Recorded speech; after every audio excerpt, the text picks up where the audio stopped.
မင်္ဂလာပါ The Window ပရိသတ်ကြီးရဲ့ The Window ကနေပြန်လည်ကြိုဆိုလိုက်ပါတယ်ကျွန်တော်တို့ငယ်တုန်းက Director Zack Snyder ရဲ့ 300 ဆိုတဲ့ရုပ်ရှင်ကိုအားလုံးကြည့်ဘူးကြမယ်ထင်ပါတယ်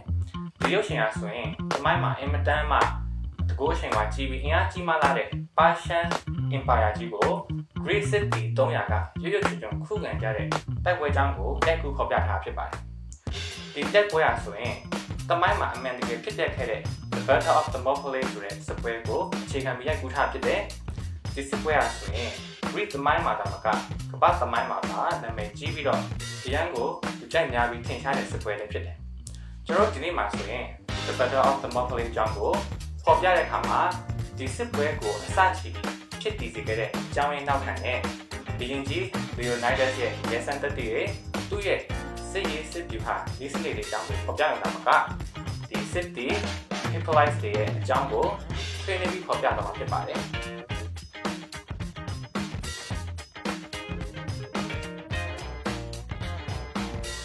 ကျွန်တော်နာမည်ကတော့ Morris ပါမင်္ဂလာပါကို Carlos ရေမင်္ဂလာပါကို Morris ကျွန်တော်ငယ်ဆိုရင်ဒီ Zack Snyder ရဲ့ဒီ300ရုပ်ရှင်ကိုကျွန်တော်10နှစ်တာလောက်ကြည့်ဘူးတယ်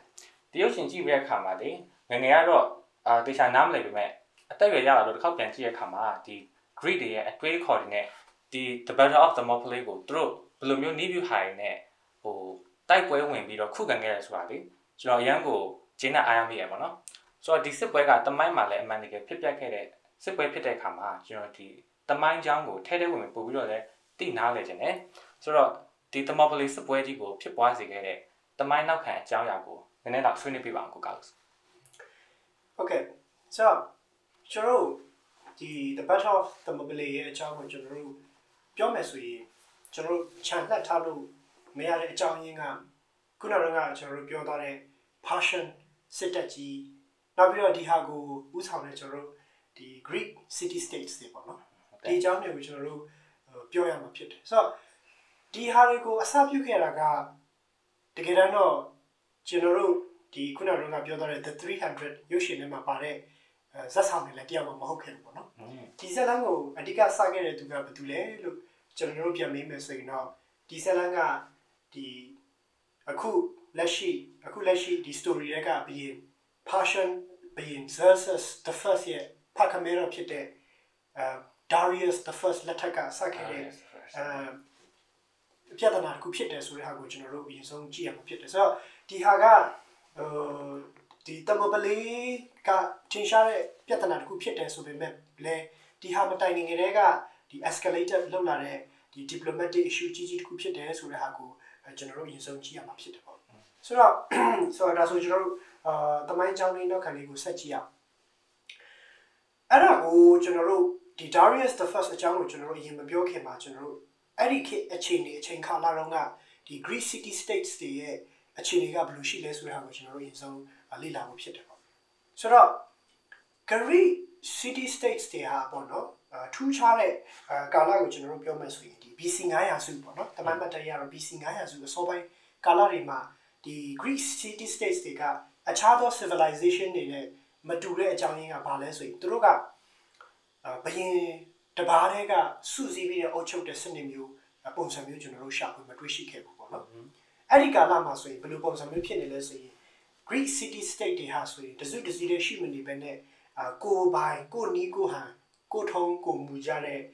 city states လေးတွေအတီးတီးရှိနေကြတယ်ဆိုတဲ့အရာကိုကျွန်တော်တို့တွေ့ရတယ်အဲ့ဒီ city states လေးတွေကိုတော့ဒီတမိုင်းအထောက်ထားရတော့ police လို့ခေါ်တဲ့ဒီ city state တွေပေါ့နော်ရှိတယ်ဆိုတဲ့ဟာကိုကျွန်တော်သိရတယ်ဆိုတော့ထင်ရှားတဲ့ city states တွေပါရှိဆိုဥပမာကျွန်တော်ပြောမယ်ဆိုရင် Athens တို့နော်ကျွန်တော်ခုနပြော Sparta ဒီ Leonidas ဆိုရင် Sparta ရပါတော့နောက်ပြီး Thrace တို့နော်အစရှိတဲ့ city states တွေရှိဆိုတော့ဒီ city states တွေကနေပြီးတော့မှဒီအရေးပါတဲ့အခန်းကဏ္ဍတစ်ခုကနေပြီးတော့သူတို့ပါဝင်ခဲ့ဆိုတဲ့အကြောင်းအရာရှိဆိုတော့ဒါပေမဲ့သူတို့က main တမှုတွေက main တစ်ပါးတွေကပဲအုပ်ချုပ်နေတာမဟုတ်ဘူးဆိုပေမဲ့လည်းသူတို့ကတစုတစည်းတည်းတော့လည်းတစုတစည်းတည်းမရှိနေတာလည်းမဟုတ်ပြန်ဘူးပေါ့နော်သူတို့ကိုစုစည်းထားတဲ့အကြောင်းအရာကလည်းရှိပြန်တယ်အဲ့ဒါကဘာလဲဆိုတော့သူတို့ရဲ့ရွေးရင်ကျင့်မှုဘာသာဓလေ့ထုံးတမ်းတွေသူတို့ရဲ့practices တွေ culture တွေ traditions တွေဒီအရာတွေကသူတို့ကိုစုစည်းထားတယ်ဆိုတော့ဒီစုစည်းထားတဲ့အရာကပဲသူတို့ကိုဒီပြင်ပရန်တွေကိုဖြစ်စေတဲ့အခါမှာအားတာစေတဲ့အားတာချက်တစ်ခုကိုဖြစ်စေတဲ့အကြောင်းအရာကို ဖြစ်စေပေါ့ဥပမာအဖြစ်ကျွန်တော်ပြောရမယ်ဆိုရင်တော့ဒီ Greek city state တွေကမတဲ့အတူနေပေါ့နမတွေနဲ့ဟိုပုံစံအတူတွေဆိုတော့ကျွန်တော်ပြောရမှာနော်ကဲဆိုတော့ကျွန်တော်တမိုင်းချမ်းလေးနဲ့ပြန်ဆက်ရအောင်ဆိုတော့ကျွန်တော်ဒီမှာတမိုင်းအထောက်ထားအရဆိုရင်ကျွန်တော်ဒီ BC 922ကနေပြီးတော့ဒီ486ကာလထဲမှာဒီခုနပြောတော့တဲ့ Pasha နော် Pasha ဘီအင်ဂျီပေါ့နော် Emperor နော် Pasha Emperor Darius the first ကနေပြီးတော့ဒီ Greek city states တွေကိုသူစတင်တင်သွင်းမှုသူစပြီးတော့လှုပ်ဆောင်ခဲ့တယ်ဆိုရင်ကျွန်တော်တို့တွေ့ခဲ့တယ်ဆိုတော့အဲ့ဒီမတိုင်မှာကျွန်တော်ကြည့်မယ်ဆိုရင်ဒီ Persian Empire ဆိုတာသူခေတ်သူခါမှာအင်မတန်မှအင်အားကြီးခဲ့တဲ့ဒီ super power ကြီးတစ်ခုဖြစ်တယ်ဆိုတော့ကျွန်တော်တို့အတိအမှတ်ပြုရမှာဖြစ်တယ်သူကအာရှတစ်ခွင်မှာလည်းသူကနေနေတော်တော်များများကိုသိမ့်ပိုက်ပြီးဖြစ်တယ်အင်အားကြီးတဲ့နိုင်ငံဖြစ်တယ်ဒီဥရောပတိုက်ထဲမှာဆိုရင်ဒီ Greek နယ်မြေနဲ့နီးစပ်တဲ့အရာတွေဆိုမှ Thrace ဒီ city state နော် Thrace တို့နောက်ပြီးတော့ဒီ Macedonia အစရှိတဲ့ဒေသတွေကိုလည်းသူကထိန်းချုပ်ထားတဲ့နိုင်တဲ့အနေအထားမှာရှိတယ်ဆိုတဲ့ဟာကိုတွေ့ရတယ်ပေါ့ဆိုတော့အဲ့ဒီလိုရှိနေတဲ့အတွက်ကြောင့်ခုနပြောတဲ့ Athens တို့ Sparta တို့ကတကယ်ကိုအရေးပါတဲ့ဒီ BNG တို့ပေါ့ diplomatically နောက် physically အရေးပါတဲ့မြို့ပြနိုင်ငံတွေဖြစ်လာတဲ့အခါမှာဒါက target တစ်ခုဖြစ်လာတယ်ဆိုတဲ့ဟာကိုကျွန်တော်တို့ယူဆလို့ရတယ်ပညာရှင်တချို့ကကျတော့ဗာပြောလဲဆိုတော့ဒီ Darius နဲ့ဒီသူ့ရဲ့ Persian စစ်တပ်ကြီးဒီကိုစန့်ကျင်တိုက်ခိုက်နေတဲ့ဒီခုနအဲ့တော့ကဒီ Ionian Revolt ဆိုတာရှိရပါတော့ဒီ Ionian တော်လှန်ရေးအဲ့ဒီတော်လှန်ပုံကံမှုကြီးကိုခုနပြောတဲ့ Athens တို့ Sparta တို့အစရှိတဲ့ဒီဗာပြော Eritrea တို့အစရှိတဲ့နိုင်ငံတွေကနေပြီးတော့ထောက်ခံအားပေးနေပါတယ်မတိမတာထောက်ဖို့လုပ်နေပါတယ်ဆိုတဲ့ပုံစံမျိုးနဲ့ conspiracy ရှိလာတဲ့အခါမှာအဲ့ဒါကြောင့်တိုက်တယ်ဆိုပြီးတော့တချို့ပညာရှင်တွေကလည်းပြောတာရှိတယ်ပေါ့ဆိုတော့ဘယ်လိုရည်ရွယ်ချက်နဲ့ပဲတိုက်တေချာတာကတော့ Darius ရဲ့စိတ်ထဲမှာဒီ Greek နယ်မြေတွေကိုသူသိမ်းပိုက်ရမယ်ဆိုတဲ့အရာကိုကျွန်တော်တို့တွေ့ခဲ့တယ်ဒီ BC 490မှာတက်ပေါ့နော်491ကာလရောက်တဲ့အခါမှာဒီ Darius ကနေပြီးတော့ဒီခုနကပြောတဲ့ Greek city states တွေကိုတန်တမန်ဆေလွတ်ခဲ့တယ်ပေါ့နော်တန်တမန်ကိုဆေလွတ်ပြီးတော့သူရာဇတန်ပေးတာပါလဲဆိုရင်နင်တို့ရဲ့မြေနဲ့ရေကိုအပ်ပါဆိုပြီးတော့ရာဇတန်ကိုပေးတယ်ပေါ့နော်တို့ပေမဲ့လည်းပေါ့နော်ကျွန်တော်ရုပ်ရှင်ထဲမှာကြည့်ပူလာတော့မသိဘူးပေါ့နော်တန်တမန်တွေကိုသူတို့ကလက်ခံပြီးတော့ကောင်းကောင်းမွန်မွန်အဲ့ခံရမယ့်အစားဘာလုပ်လိုက်လဲဆိုတော့ကွန်မြတ်ပလိုက်တယ်ပေါ့နော်ဆိုတော့ဒီအိတ်တင်မှာဆိုရင်သူတို့ကတွေးရေတွင်းထဲကိုပြစ်ချလိုက်တယ်ဆိုတဲ့ဟာကြားတယ်ကျွန်တော်တို့ဒီ Sparta မှာဆိုရင်ကြတော့သူကဒီ pit ပေါ့နော် pit ဆိုတော့တွင်းထဲမှာပဲတွင်းထဲကိုကန်ချပလိုက်တယ်ဆိုတဲ့ဟာကိုကြားတယ်အဲ့တော့ကြားတဲ့အချိန်မှာဒီ Darius ကဒီသူတို့ခေတ်ကာလကဘယ်လိုယူဆလဲဆိုရင်ဒီတမန်တော်တွေတမန်ဆိုတာဒီတရင်ယူလာတဲ့တမန်တွေကဒီနတ်ဖျားတွေရဲ့ကာကွယ်ဆောက်ရှောက်မှုကိုရထားတယ်ဆိုတဲ့အတိတ်ပဲကိုသူတို့ယူဆတဲ့အတွက်ကြောင့်ဒီနတ်ဖျားတွေကကာကွယ်ဆောက်ရှောက်ထားတဲ့တန်တမန်တွေကိုတတ်လိုက်ချင်းလားဆိုရင်ဒါကအင်မတန်မှကြီးခဲ့တဲ့အပြစ်ဒဏ်ဖြစ်ပြီးတော့ဒီနမိတ်ဆိုးကြီးယူဆောင်လာတယ်ဆိုတော့အယူဆရှိတယ်အဲ့တော့ဖြစ်ချင်တော့သူတို့ကတပ်လိုက်တော့ Darius ကြီးကအရန်စိတ်ဆိုးပြီးတော့ပြောဆိုရင်ဒီတို့ကိုစစ်ချီမယ်ပေါ့နော်စစ်ချီမယ်ဆိုပြီးတော့လှုပ်ဆောင်လိုက်တဲ့အခါမှာသူတို့ပြန်ရတယ်ခတ်သွားတယ်ပေါ့နော်ပြန်ခတ်သွားတယ်ဆိုတော့အဲ့မှာကျွန်တော်တို့ထူးဆန်းတာပါရှိလဲဆိုရင်အဲ့မှာ Greek တွေကဟာဟိုမှာစစ်ချီလာပြီးလဲကြာသူတို့ပြန်ရခတ်သွားတယ်ပြန်ခတ်သွားပြီးပြောဆိုဒီပုံစံစင်တော့မဖြစ်ဘူးဆိုပြီးတော့သူတို့ကလည်းတမန်2ယောက်ဓာတ်စာကန်နေနဲ့လွတ်လိုက်တယ်သူတို့သဘောကတော့ဘယ်လဲဆိုဒီမှာတမန်2ယောက်ကိုသူကတတ်ပြီးဆိုသူတို့2ယောက်ဟိုမှာပြန်တက်ရင်ခြေပြီးပေါ့ဘဲစားပေးကြည့်ဆိုနမိတ်ဆိုးကြီးမကြောက်လို့ဆိုသဘောမျိုးနဲ့သူတို့ပြန်လွတ်လိုက်တယ်ပေါ့ဒါပေမဲ့ဘီယင်ကြီးက Darius ကြီးကသဘောကျပြီးသူပြန်အဲ့2ယောက်ကိုပြန်လွတ်လိုက်တယ်ဆိုတော့တတ်တော့မတတ်လိုက်ဘူးဒါတော့ထားပါ story မှာမပါဆိုတော့ဒီလိုနဲ့ခုနပြောတဲ့ရာဇတန်ကိုယူဆောင်လာတဲ့တန်တမန်တွေကို Sparta နဲ့ Athens တို့ကနေပြီးတော့တတ်လိုက်တဲ့အခါမှာဒီ BC 490လဲရောက်တဲ့အခါမှာဒီစစ်ပွဲကြီးကစတင်လာတယ်ဆိုတဲ့အရာကိုတွေ့ရတယ်ပေါ့ဆိုတော့ဒီဘရင် Darius ဥဆောင်တဲ့ဒီစစ်တပ်ကြီးကဆိုရင်အင်မတန်မှကြီးမားတယ်ဆိုပေမဲ့လည်းဒီ Greek city states တွေမှာရှိတဲ့သူတို့ခေတ်ခါကအင်မတန်မှထူးချွန်တဲ့မြေဗျူဟာစနစ်တွေစစ်ဗျူဟာတွေနဲ့တိုက်ခိုက်တဲ့အခါမှာဒီမှာသူဒီ Greek တွေရဲ့ကာကွယ်မှု defense ကိုသူမတွန်းလှန်နိုင်ခဲ့တဲ့အကြောင်းအရာကိုတွေ့ပြီးတော့သူက ဆုံးရှုံးသွားတယ်အဲ့ဒီမာရသွန်တိုက်ပွဲမှာပဲသူ့ရဲ့စစ်တပ်ကဆုံးရှုံးသွားတယ်ဆိုတဲ့အရာကိုကျွန်တော်တို့တွေ့ရတယ်အဲ့ဒီလိုနဲ့ပဲဒီ Darius Bini ကသူ့ရဲ့ညီမချက်တွေမပြည့်ဝခဲ့တယ်ပဲသူကပြောမလားဒီဘဝနီကုန်ချုပ်သွားရတယ်ပေါ့ဆိုတော့အဲ့လိုဖြစ်သွားတော့ဇလန်ကပြီးသွားသလားဆိုတော့မပြီးသွားဘူးပေါ့နော်အခုမှကျွန်တော်တို့ခုနကပြောမဲ့ဒီတာမိုပလီစစ်ပွဲရဲ့အဓိကဖြစ်စေတဲ့အကြောင်းရင်းဖြစ်တဲ့သူကဒီ Pashapian versus the first ဖြစ်သူကသူခမီးတော်ရဲ့လက်ထက်မှာမလောက်ကင်နိုင်ခဲ့တဲ့အရာကိုငါလောက်ပြမယ်ဆိုတဲ့သဘောနဲ့သူကစစ်ချီမှုဖြစ်လာဆိုတဲ့အကြောင်းအရာဖြစ်လာပေါ့နော်ဒီဟာကပဲဒီ the battle of Thermopylae ကိုဖြစ်စေလာတဲ့အဓိကအကြောင်းရင်းဖြစ်တယ်ဆိုတဲ့ဟာပဲဖြစ်ပါတယ်ဟုတ်ကဲ့ပါဆိုတော့ကျွန်တော်အဲ့လိုနဲ့ပဲပေါ့ဒီ BCE ကျွန်တော်486မှာဒီအရရဆက်ခံပြီးတော့ဘရင်ဖြစ်လာတဲ့ဒီ Xerxes the first လက်ထက်မှာဒီ Greek တိုင်းပြည် Greek မြို့ပြန်နိုင်ငံတွေကိုတိမ့်ပိုက်ဖို့ဆိုပြီးတော့သူကနေပြီးတော့စပြီးတော့အရာမစစ်တဲ့ကြီးကိုစပြီးတော့ပြင်ဆင်လာတယ်ပေါ့ဆိုတော့အဲ့မှာဆိုရင်ဒီသူကဘာတွေလုပ်လဲဆိုတော့ဒီလက်နက်နဲ့တိုက်ပွဲအတွက်လိုအပ်တဲ့အရာတွေကိုသူကစုစည်းသိမ်းဆည်းဖို့ရတဲ့သူကဂိုဒေါင်တွေတိစောက်တာတွေလုပ်တယ်နောက်ပြီးတော့ဒီChakidi ခရိုင်မှာဆိုရင်သူတို့ဒီမြောင်းနေပေါ့နော် channel တွေတူးတဲ့ကိစ္စတွေနောက်ပြီးတော့စစ်တပ်တွေကနေပြီးတော့ဒီပစ္စည်းတွေပို့ဆောင်တဲ့အခါမှာလွယ်ကူစေဖို့ရတဲ့သူတို့ဒီ Hellespont ပေါ့နော်ဒီမြစ်ပေါ်မှာတရားတွေကိုပေါ့နော်ဒီဆောက်ကြတဲ့အကြောင်းအရာတွေကိုကျွန်တော်တို့တွေ့ရတယ်ဆိုတော့သူတို့ခေတ်က preparation တွေလုပ်တဲ့သဘောကိုတွေ့ရတယ်ပေါ့နော်ဆိုတော့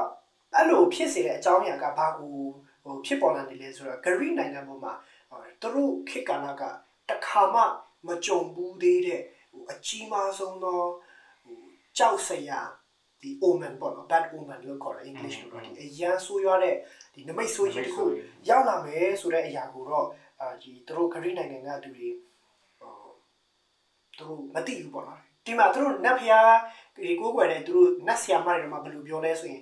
Greek နိုင်ငံသားတွေကကမ္ဘာမြေဆုံးကြီးထွက်ပြေးတဲ့နေဆိုပြီး oracle တွေရှစ်ပြဟောတဲ့ဟာတွေကထွက်လာတယ်ပေါ့ဆိုတော့အဲ့ဒီခေတ်ကာလမှာလည်းသူတို့ဟာလည်းသူတို့ဒီလိုပြန်ပြောတဲ့အခါမှာဒီ Greek တိုင်းပြည်ကလူနိုင်ငံသားတွေလူတွေအကုန်လုံးရဲ့စိတ်ထဲမှာကြောက်ရွံ့ခြင်းစိုးရိမ်ခြင်းဆိုတဲ့အကြောင်းအရာတွေနဲ့ပြည့်နေနေမယ်ဆိုတော့ကျွန်တော်ဒီကနေမှခံစားလို့ရမယ်လို့ကျွန်တော်ထင်တယ်ပေါ့နော်ဆိုတော့အဲ့လိုနဲ့ပဲခုနကကျွန်တော်တို့ပြောတဲ့ဒီတာမိုပလီစစ်ပွဲကြီးပေါ့နော်တိုက်ပွဲကြီးကဖြစ်ပေါ်လာမယ့်အကြောင်းရင်းကိုဖြစ်စေလာတယ်ပေါ့နော်ဒါပေမဲ့ဒီတာမိုပလီစစ်ပွဲကြီးရဲ့အကြောင်းရင်းကဘယ်လောက်ပဲအင်အားကြီးမားတဲ့ Persian စစ်တပ်ကြီးကပဲချီတက်လာပါစေဒီ Greek နိုင်ငံတွေရဲ့ရဆိုရင်တမိုင်းကတော့မရိုင်းခဲ့ဘူးဆိုတဲ့အရာတော့ရှိတယ်ပေါ့နော်ဆိုတော့ဒီ Greek နိုင်ငံတွေရဲ့မြို့ပြနိုင်ငံတွေမှာဆိုရင်ဒီဟာတွေကနေပြီးတော့ကာကွယ်တွန်းလှန်နိုင်မယ့်အကြောင်းအရာဖြစ်ပေါ်လာစေခဲ့တယ်အဲ့ဒီဖြစ်ပေါ်လာစေတဲ့အရာတွေကိုဥဆောင်တဲ့ဟာကလည်းဒီ Sparta တိုင်းပြည်ကိုအုပ်ချုပ်တဲ့ပြီး Leonidas ကနေပြီးတော့ဥဆောင်တာဖြစ်တယ်ဆိုတဲ့အရာကိုကျွန်တော်တမိုင်းတစ်ထောက်ထားနေပြီးတော့တွေ့ရတာဖြစ်တယ်ဆိုတော့ဒီ Battle of Thermopylae စစ်ပွဲကြီးဟာဆိုရင်အရာမကြီးမားလာတဲ့စစ်တပ်ကြီးနဲ့အင်အားဘာမှမရှိတာတဲ့စစ်တိုက်ရဲ့စစ်ပွဲစစ်တီတော်တွေဂျားထဲမှာတိုက်ခိုက်နေတဲ့တိုက်ခိုက်ရတဲ့ဒီရဲဝူမယုံကြည်နိုင်အောင်အောက်ဘူကောင်းတဲ့အကြောင်းအရာတစ်ခုဖြစ်တယ်ဆိုတာတော့ကျွန်တော်သိရတယ်ပေါ့နော်ကျေးဇူးတင်ပါတယ်ကိုကာလော့စ်ဆိုတော့Thermopylaeစစ်ပွဲအကြောင်းကိုပြောတဲ့အခါမှာကျွန်တော်တို့ကဘီယင်ကြီး Leonidas ရဲ့အခန်းကဏ္ဍကိုလည်းခြံခဲ့လို့မရဘူးဆိုတော့တမိုင်းကိုပြန်ကြည့်တဲ့အခါမှာဘီယင်ကြီး Leonidas ကဒီ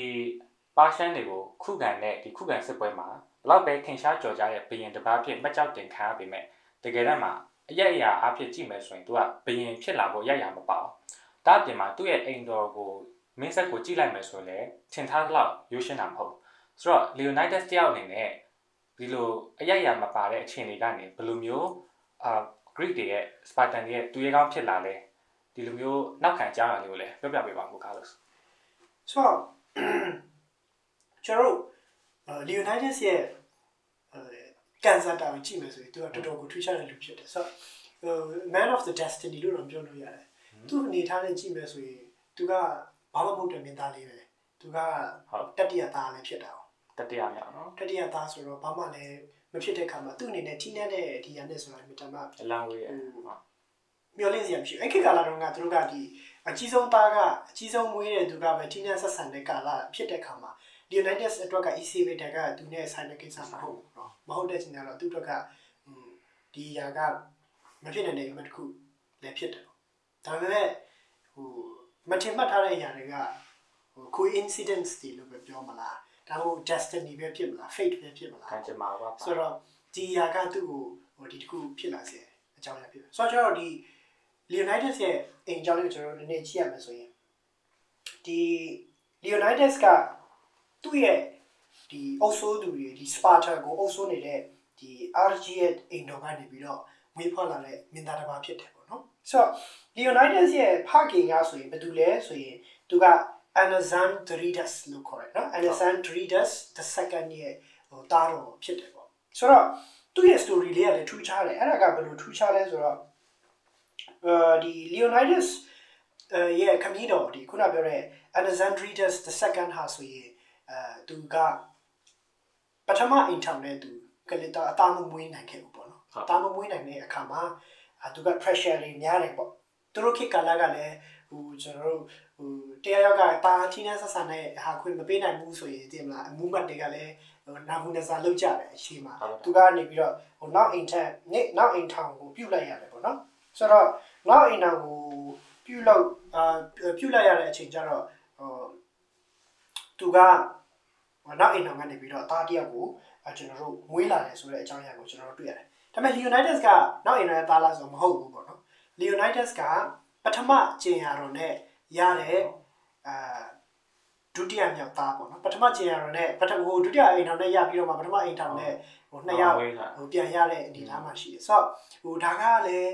ထူးခြားတဲ့အကြောင်းအရာတစ်ခုကိုဖြစ်စေနိုင်တယ်တနည်းအားဖြင့်သူ့ရဲ့ legitimacy သူ့ရဲ့ဒီချင်းတန်းကိုဖြစ်ချင်းကိုဟိုရပိုင်ခွင့် legitimize လုပ်ဖို့တွန်းပို့တဲ့အားအင်တစ်ခုဖြစ်တယ်ဆိုတဲ့ဟာကိုလည်းကျွန်တော်တို့တွေ့ရတယ်ဆိုတော့ဟိုအဲ့ဒီကမှာဆိုရင်ဒီ Leonidas ရဲ့နော်Leonidas မှာဆိုရင်ခုနပြောတဲ့ဒီဒုတိယအိမ်ထောင်ကနေမွေးတဲ့ဒီဖအေတူမအေခွဲအကိုဒီ Cleomenes ဆိုတာရှိတယ်ဆိုတော့ Cleomenes ကအခုနပြောတဲ့ဒုတိယအိမ်ထောင်ကနေပြီးတော့မွေးတဲ့သားကြီးဖြစ်တဲ့အခါမှာသူကအရင်မွေးသွားတော့သူကအိမ်ရှိဆန်ပုံစံမျိုးဖြစ်သွားတာပေါ့နော်ဖြစ်သွားတော့အဲ့မှာကနေပြီးတော့ဟိုကန်ချင်မှာအပြောင်းလဲတွေဟိုစဖြစ်လာတယ်ပေါ့အဲ့လိုပဲတိတ်မကြဘူးပေါ့နော်ဒီ Cleomenes ကိုလည်းမွေးပြီးတော့နောက်မှာပဲဘသူ့ကိုမွေးလာလဲဆိုတော့ဒီ Alexandridas ကနေပြီးတော့ပထမကျင်ရတော့ねသူ့ရဲ့သားအကူတယောက်ဖြစ်တဲ့ဒီ Dorius ပေါ့နော် Dorius ကိုမွေးလာတယ်ပြီးတော့သူ့ရဲ့ပြီးဒုတိယတယောက်က Leonidas ကိုယ်တိုင်ကိုမွေးလာတယ်နောက်ဆုံးတစ်ခုကတော့ Cleobrotus ပေါ့နော်သူတို့ကိုမွေးဖွားလာတယ်ဆိုတဲ့အရာကိုတွေ့ရတယ်ဆိုတော့သူ့မှာသား၄ယောက်ရှိတယ်ပေါ့နော်ဒီဘီရင်ကြီးဒီဘီရင်ကြီးမှာဆိုရင်သား၄ယောက်ရှိတယ်ဒီ Leonidas ကတော့တတိယမြောက်သားဖြစ်သွားတယ်ဆိုတဲ့အနေအထားရှိတယ်ဆိုတော့ဒါပေမဲ့ဒုတိယကျင်းရတော့ကိုပယ်တယ်ဆိုရင်တော့သူကဒုတိယမြောက်သားအနေနဲ့မရှိဘူးပေါ့နော်ဆိုတော့ Leonidas ရဲ့အနေအထားအရသူ့အနေနဲ့ legitimacy နဲ့ပြန်ကြည့်မယ်ဆိုရင် Leonidas ကတကယ်ကိုတရားဝင်ကျင်းရတော့ကနေမွေးဖွားလာတဲ့အနေအထားရှိတယ်အဲ့တော့သူ့အနေနဲ့ team man ရပိုင်ခွင့်ကခုနပြောတဲ့ Cleomenes နဲ့ဆိုရင်ဒီ Leonidas ကပို့ပြီးတော့တင့်တော်တဲ့အနေအထားမှာရှိတယ်ဒါပေမဲ့ဥပဒေအရကျတော့ Cleomenes ကပဲဟိုဘယ်ဖြစ်ဖို့ကတိချသွားတယ်ဘာလို့သူကရင်မွေးတာဟုတ်ဒါပေမဲ့အဲ့လိုမျိုးစိတ်ထားရှိနေတဲ့ဟာကဘယ်သူရှိနေတာလဲဆိုတော့ဒီ Leonidas ရဲ့အကူဖြစ်တဲ့ဒီ Dorius ကဆိုရင်အဲ့လိုစိတ်ထားရှိတယ်ဘယ်လိုစိတ်ထားလဲဆိုရင်သူ့အနေနဲ့က legitimacy ရှိတဲ့ပထမဒီကျင်ရတော်နဲ့မွေးလာတာလည်းဖြစ်သေးတယ်ဒါပေမဲ့သူ့အနေနဲ့ကအိမ်ရှိဆန်မဖြစ်ရတဲ့အခါမှာသူအင်မတန်မှသူမကျင်တတ်ဘူးပေါ့မကျင်တတ်တဲ့အချိန်မှာသူဒီ Sparta ကနေပြီးတော့သူဟိုထွက်ခွာပြီးတော့သူ့ရဲ့အောင်မြင်မှုကိုသူရှာမယ်ငါဒီအိမ်ထောင်ရဲ့အိမ်အောက်မှာငါမနေနိုင်ဘူးငါရဲ့ကိုယ်ပိုင်အောင်မြင်မှုကိုရှာမယ်ဆိုပြီးသူကထွက်ပြီးတော့လောက်ခဲ့တယ်ဒါပေမဲ့ဖြစ်ချင်တော့ကန်ချမာကဟိုကောင်းတာပဲပြောရမလားဆိုးတာပဲပြောရမလားဖြစ်ပြောပေမဲ့ဟိုဒီအခုနောက်တော့ကသူ့ရဲ့အကူ Dorius ကဆိုရင်ဒီစစ်ပွဲတစ်ပွဲက Sicily မှာဖြစ်နေတဲ့စစ်ပွဲတစ်ပွဲမှာပဲကြာဆုံးသွားတာကိုတွေ့ရတယ်အဲ့တော့ဘယ်လိုဖြစ်သွားလဲဆိုတော့ခုနကတော့ Cleomenes ကဟိုပြန်ပတ်ကင်းသွားတယ်လို့ဖြစ်သွားတယ်ဒါနဲ့ပဲ Cleomenes ကသူဘယင်ဖြစ်သွားတယ်ဘယင်ဖြစ်လာတယ်ဒါပေမဲ့မကြပြန်ဘူးပေါ့နော်ဒီ Cleomenes ကလည်းထူးထူးဆန်းဆန်းနဲ့ရုပ်ကြည်ကြီးသူတည်ဆုံးသွားတယ်တည်ဆုံးသွားတော့အဲ့ဒီမှာ air ပေါ့နော်air လို့ခေါ်တဲ့သားစင်မျိုးဆက်ကလည်းသူ့မှာမရှိနေဘူးမရှိနေတော့ဟိုသားစင်မျိုးဆက်ကိုပြန်ရှာတဲ့အခါမှာလည်းဟိုတိုင်တက်ကုန်အဲ့တော့အဲ့ဒီမှာ Leonidas ကိုဘီရင်ဖြစ်စေပူအောင်လမ်းကြောင်းကပို့ပေးတဲ့နောက်ထပ်အကြောင်းအရာတစ်ခုကဟိုဘာလဲဆိုတော့ဒီ Leonidas ကိုယ်တိုင်ကတစ္ဆာတားရှိတဲ့သူဖြစ်တယ်ပြီးရင်သူတို့ခေတ်ကာလမှာ elite တွေထဲမှာအပါဝင်ဖြစ်တယ်ပညာရေးတော်၎င်းတိုက်ပွဲရင်ရတော်၎င်းစီးပွားရေးတော်၎င်းအင်မတန်မှတော်တဲ့ပုံကိုတယောက်ဖြစ်တဲ့အခါမှာလူတွေရဲ့ကြားထဲမှာလည်းသူကဟို popular ဖြစ်တယ်အဲ့ဒါအပြင်ကိုဒါကတော့သူတို့ဒါကဘယ်လိုပြောမလဲချီကျူးစကားလို့ပုံစံမျိုးပေါ့နော်ဒီ Herodotus ရဲ့ဒီပညာသမိုင်းပညာရှင် Herodotus ရဲ့အဆိုအရဆိုရင်သူကHeracles ရဲ့เนาะဒီ Danarila သူရေကောင် Heracles ရဲ့မျိုးဆက်တတိယမြောက်မျိုးဆက်ဖြစ်တယ်ဆိုပြီးတော့မှတင်စားပြီးတော့ပြောလာတာရှိပါတော့ဒါပေမဲ့ဒါကလည်းသူ့ရဲ့ဒီ claim ကို legitimize ဖြစ်အောင်ပြန်ပြောတဲ့ဟာလည်းဖြစ်ကောင်းလည်းဖြစ်နိုင်တယ်ပေါ့ဟိုဘာပဲပြောဒီဟာကသူ့ကိုပညာရည်ချင်းလည်းရှိတယ်ဟိုရုပ်ရည်ကလည်းကောင်းတယ်နောက်ပြီးတော့ပထမကျင်ရတော့ကလည်းမွေးတာပါတယ်နောက်တစ်ခုထပ်ပြီးတော့သူ့ကိုတွန်းပို့စေအကြောင်းအရာကသူကဘယ်သူနဲ့ interview ထားတာလဲဆိုတော့ဒီ Cleomenes ရဲ့သမီးတော်တနည်းသူနဲ့တော့ဟိုဖေးတူမေးကွဲရဲ့တူမပုံစံတော့တော်သွားတာပေါ့နော်ဒါအဲ့ခေတ်ကလာတော့ legal ဖြစ်တယ်ဆိုတော့ပြဿနာမရှိဆိုတော့အဲ့ခေတ်မှာသူတို့လက်ထပ်ထားတဲ့အခါမှာသူကဘယင်ဖြစ်ဖို့အတွက်ဟိုအခြေအနေတွေအများကြီးကပြည့်စုံနေတာဖြစ်တယ်ဆိုတော့အဲ့လိုနဲ့ပဲ Leonidas ကဘယင်ဖြစ်လာတယ်ဆိုတော့သူဘယင်ဖြစ်လာတဲ့အခါမှာသူကအောင်ငါဘယင်ဖြစ်လာပြီပဲဆိုပြီးတော့သူကဒီလိုမနေဘူးပေါ့နော်သူဘယင်ဖြစ်လာတဲ့အခါမှာအခြေခံစံနှုန်းတွေကိုသူကတင်းကျပ်တဲ့ဟာတွေလုံဆောင်တယ်စီကံလိုက်လာတဲ့ကိစ္စတွေနောက်ပြီးတော့ဒီဟိုတိုင်းပြည်တို့ရဲ့ဖွံ့ဖြိုးရေးအတွက်အဘဘကနေယူဆောင်လာပြီးတော့ဒီ fearless ပေါ့နော်ကြောက်ရွံ့ချင်ကင်းတယ်ဆိုတဲ့ပုံစံမျိုးထိကိုဟိုဖြစ်ပေါ်လာတာကိုတွေ့ရတယ်ဆိုတော့သူကဒီ Sparta တို့အရန်ကောင်းတဲ့ဘယင်တစ်ပါးဖြစ်လာခဲ့တယ်ဆိုတဲ့ဟာကိုကျွန်တော်တို့တွေ့ရတယ်ဆိုတော့ဒီလိုနဲ့ပဲနိုင်ငံရေးနဲ့စစ်ရေးနှစ်ခုလုံးမှာဟိုအုပ်ဆောင်ဖြစ်တာဝင်ထားတဲ့ Leonidas ကဟိုသူ့ကိုစမ်းသပ်မဲ့အခြေအနေတခုရောက်လာတယ်အဲ့ဒါတော့ခုနပြောတဲ့ဒီ Xerxes the first ကနေပြီးတော့ခြေတက်လာတဲ့စစ်တပ်ကြီးကိုဟိုကာကွယ်ဆောင်ရှောက်တဲ့အခြေအနေဖြစ်လာတယ်ဆိုတော့အဲ့လိုကာကွယ်ဆောင်ရှောက်တဲ့အချိန်မှာ Leonidas တို့ကအင်မတန်မှဟိုဘယ်လိုပြောရမလဲဟိုကြီးမားတဲ့ challenges ကြီးတခုဟိုဖြစ်လာတယ်ပေါ့နော်ဒီဟာကိုသူ့ရဲ့ကံကြမ္မာကပဲဟိုဘယ်လိုပြောမလဲကံကြမ္မာကပဲသူ့ကိုအရောက်တွန်းပို့ပေးလိုက်တယ်လို့မျိုးပေါ့နော်သူကလှုပ်ဆောင်နေတဲ့အနေအထားဖြစ်သွားတယ်ဆိုတော့ Leonidas ကဒီစစ်ပွဲကြီးကိုတိုက်ခိုက်တဲ့အခါမှာသူတယောက်ပဲဟိုတိုက်ခိုက်လို့မရဘူးသူကံကြမ္မာကလည်းအကုန်လုံးပဲ planning လုပ်ထားပြီးတယ်လို့ပဲအစကနေအခုတိုင်သူတက်ရှင်လာတဲ့အခါမှာအကုန်လုံးကဟိုနေရာတခြားဖြစ်နေတယ်ဆိုတော့သူကဒီစစ်ပွဲကြီးကိုတိုက်ဖို့သူတယောက်တည်းတိုက်ခိုက်ခဲ့တာတော့မဟုတ်ဘူးပေါ့နော်သူရဲ့နောက်ကွယ်မှာလည်းသူတို့အရန်ကိုအားကိုးအားထားပြီးတော့ဖြိုးထောင်ထားရတဲ့ဒီခုနကပြောတဲ့ဒီHimalayas လို့ခေါ်တဲ့ဒီရှေလီရဲ့စစ်တီတွေကောင်းနေအများကြီးကိုသူတို့ကမွေးထုတ်ထားတယ်ဆိုတော့ဒီစစ်တီတွေကလည်းရေးပါတဲ့ခန်းကဏ္ဍကနေပြီးတော့ပါဝင်လာတယ်ဆိုတာကိုကျွန်တော်တို့တွေ့ရတယ်ဆိုတော့Leonidas ရဲ့ဟိုတမိုင်းကကျွန်တော်တို့တရားပြန်သုံးသပ်မယ်ဆိုရင်တော့အင်မတန်မှဟိုကံကြမ္မာကတော်တော်ထူးဆန်းတဲ့နောက်ပြီးတော့ဟိုကံကြမ္မာကိုကလေးကဘယင်တစ်ပါးဖြစ်လာဖို့ရာဇဝင်တွေ့ခဲ့ဖို့အကြောင်းအရာပဲဖြစ်တယ်ဆိုတဲ့ဟာတော့ကျွန်တော်တို့သုံးသပ်လို့ရတာပေါ့ကျေးဇူးပါကိုကားလို့ဆိုဟုတ်ကဲ့ဆိုတော့ကိုကားလို့ရဲ့ပြောဝင်ရဆိုရင် Leonidas ကသူ့ရဲ့ကံကြမ္မာကဒီဘယင်တစ်ပါးဖြစ်လာအောင်တွန်းပို့ခဲ့သလိုတစ်ချိန်တည်းမှာလည်းတမိုင်းမှာပြောင်ပြောက်တဲ့ဒီခေါင်းဆောင်တယောက်အနေနဲ့ပုံဖော်ခမ်းမဲ့စစ်ပွဲကြီးကြုံတဲ့အချိန်မှာလည်းသူကအသက်ရှင်ခဲ့တယ်ဆိုတော့ဒီ Thermopylae စစ်ပွဲအကြောင်းကိုပြောတဲ့အခါမှာကျွန်တော်တို့က Leonidas တယောက်တည်းမဟုတ်ဘူးကိုကားလို့ပြောသလိုသူ့အနောက်မှာဒီ Chilean စစ်တေတွေ Hoplite တွေအကြောင်းလည်းကျွန်တော်ကခြံခဲ့လို့မရအောင်ဆိုတော့ Hoplite တွေကလည်းသူတို့ဘဝရဲ့တက်တန်းမှာတမိုင်းမှာကြီးမားတဲ့စစ်ပွဲကြီးကြုံရမယ့်အခိုက်အတန့်မှာမွေးဖွားလာတဲ့သူတွေဖြစ်တယ်ဆိုတော့ကျွန်တော်ရုပ်ရှင်ကြည့်ခဲ့တော့ဆိုရင်ကျွန်တော်သဘောကျမိတဲ့အချက်ကဒီသူတို့ရဲ့စစ်ပွဲ view ဟာပေါ့နော်ဘလောက်ပဲယာကနန်းပဲရှိရဲ့စစ်တီတွေဖြစ်နေပေမဲ့လည်းတစ်ဖက်ရန်သူဘက်ကဒီတရိတ်ဆန်မျိုးစုံတွေပြီးတော့လက်နက်ပြရမျိုးစုံတွေနဲ့တိုက်ခတ်လာတဲ့ဟာကိုသူတို့ဟိုကောင်းဆုံးဒီ formation ပေါင်းစုံနဲ့ပုံဖော်ပြီးတော့ခုခံသွားတဲ့ပုံစံကျွန်တော်ရန်သဘောကျတယ်ဆိုတော့ဒီ Hoplite တွေရဲ့ threat view ဟာတွေကဘယ်လိုမျိုးသူတို့ကြံစီပြီးတော့စုပေါင်းလှုပ်ဆောင်ခဲ့ရလဲဘယ်လိုမျိုးရင်ဆိုင်ခဲ့လဲဆိုတာကိုဟိုဟာလို့စမိုင်းချောင်းထောက်ထားနေပြပြပေးပါဦးဆိုတော့ဟိုကရပြီး Hoplite ဒီက ကျွန်တော်နာမည်ကြားလို့ဒါစိတ်တယ်လို့ထင်ရပါမယ်တကယ်တော့ကျွန်တော်စိတ်မအောင်ဆိုတော့ရုပ်ရှင်တော်တော်များများကြည့်ဘူးတယ်ရှေးဟောင်းဇာတ်ကားတွေကြည့်ဆိုဥပမာကျွန်တော် Spartacus တို့နောက်ပြီးတော့တခြားရုပ်ရှင်ကားတွေလည်းကြည့်ရနော်ဆိုတော့အဲ့ကားတွေမှာကြည့်ရဆိုရင်ဒီ Hoplites တွေကိုကျွန်တော်ရှင်းရှင်းလင်းလင်းမြင်နိုင်တယ်ပေါ့ဆိုတော့ Hoplites ဆိုတာဘယ်လိုမျိုးလဲဆိုတဲ့ဟာကျွန်တော်တို့ဘယ်လိုမျိုး formation တွေနဲ့လုပ်လဲဆိုတော့ပြောခဲ့ Hoplites ဆိုတာဘာလဲဆိုတော့ကျွန်တော်တို့အရင်ဆုံးစဉ်းစားဖို့လိုတယ်ကျွန်တော်တို့လေ့လာဖို့လိုတယ်ဆိုတော့ Hoplites ဆိုတာဘာလဲဆိုရင်သူတို့ကHoplites ဆိုတော့တကယ်တော့သူတို့ကခြေလင်တက်သားတွေပဲဖြစ်တယ်ခြေလင်တက်သားဆိုတော့ကြီးတက်ပဲပေါ့နော်ကြီးတက်ပဲဖြစ်တယ်သူတို့ခါကသူတို့အနေနဲ့warfare မှာ2မျိုးပဲရှိတယ်လေနော်ဒီခြေလင်တက်နဲ့ခြေလင်ကုန်းပေါ်မှာတိုက်တာနဲ့ရေတက်နဲ့ရေဥစ္စာနဲ့တိုက်တာရှိတယ်သူကအဲ့ခြေလင်ထဲမှာမှသူက infantry တို့နောက်ပြီးတော့ infantry လို့ခေါ်တဲ့ဟာတွေရှိတယ် cavalry လို့ခေါ်တဲ့ဟာတွေရှိတယ်နောက်ပြီးတော့ဒီခုနပြောတဲ့ဒီ Hoplites တွေဆိုတော့ဒီ Hoplites တွေကအဲ့ infantry တို့ cavalry တို့မရောက်ခင်ကာလတောင်မပေါ်ခင်မှာတော့မှအစောဆုံး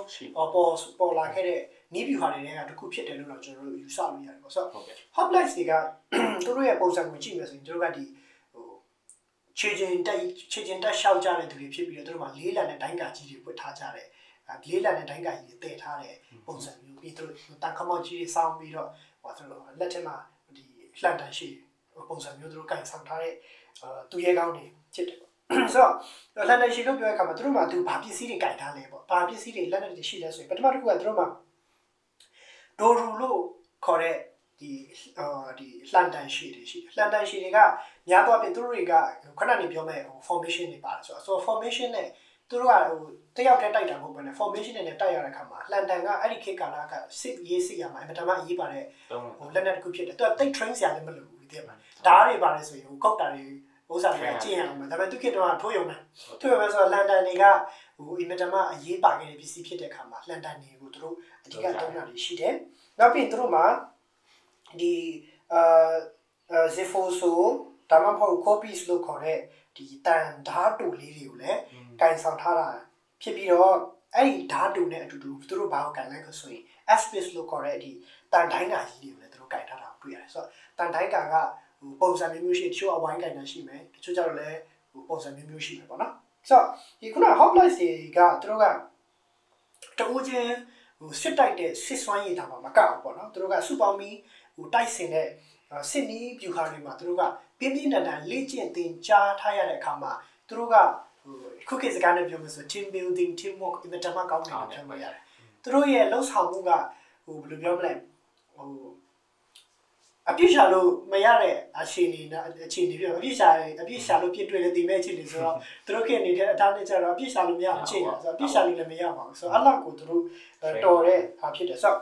အဲ့လို Hoplites တွေမှာသူတို့ဒီထင်ရှားပြီးကြော်ကြားတဲ့ formation တွေရှိတဲ့အထက်မှာအထင်ရှားဆုံးခုနပြောတဲ့ဒီ Persian စစ်တပ်ကြီးနဲ့ Xerxes the First စစ်တပ်ကြီးနဲ့တိုက်တဲ့အခါမှာသူတို့အသုံးပြုခဲ့တဲ့ formation ကတော့အဲ့ဒါပါလဲဆိုရင်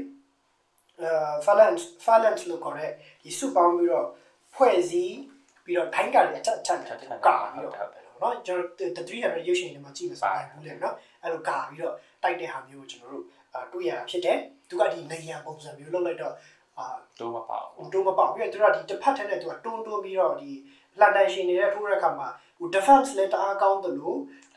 attacking ဒီဘက်မှာလည်းဒီဘက် damage ပေါ့နော်game စကားနဲ့ damage ကလည်းဟိုကဒါကောင်းတယ်ဆိုတော့ဒါကအင်တာမအသုံးဝင်တဲ့နီးပြီးတော့တွေ့လည်းဖြစ်ခဲ့တယ်ပေါ့ဆိုတော့ဒီရှေးဂရီ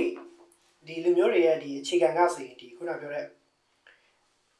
ဒီ Hoplites တွေနဲ့သူတို့ကတည်တည်ချာချာစုစည်းပြီးဖွဲ့စည်းထားတယ်သူတို့ကြီးတဲ့တော်တော်များများကအဲ့လိုပဲဖြစ်တဲ့အခါမှာသူတို့ခေတ်ကာလမှာအင်မတန်မှအားကောင်းခဲ့တဲ့အရာဖြစ်တယ်အင်မတန်မှလည်းဘယ်လိုပြောမလဲဂုံတရေလေးကြော်စောခဲ့တဲ့ခြေလင်တိုက်ရင်းတွေဖြစ်တယ်ပေါ့နော်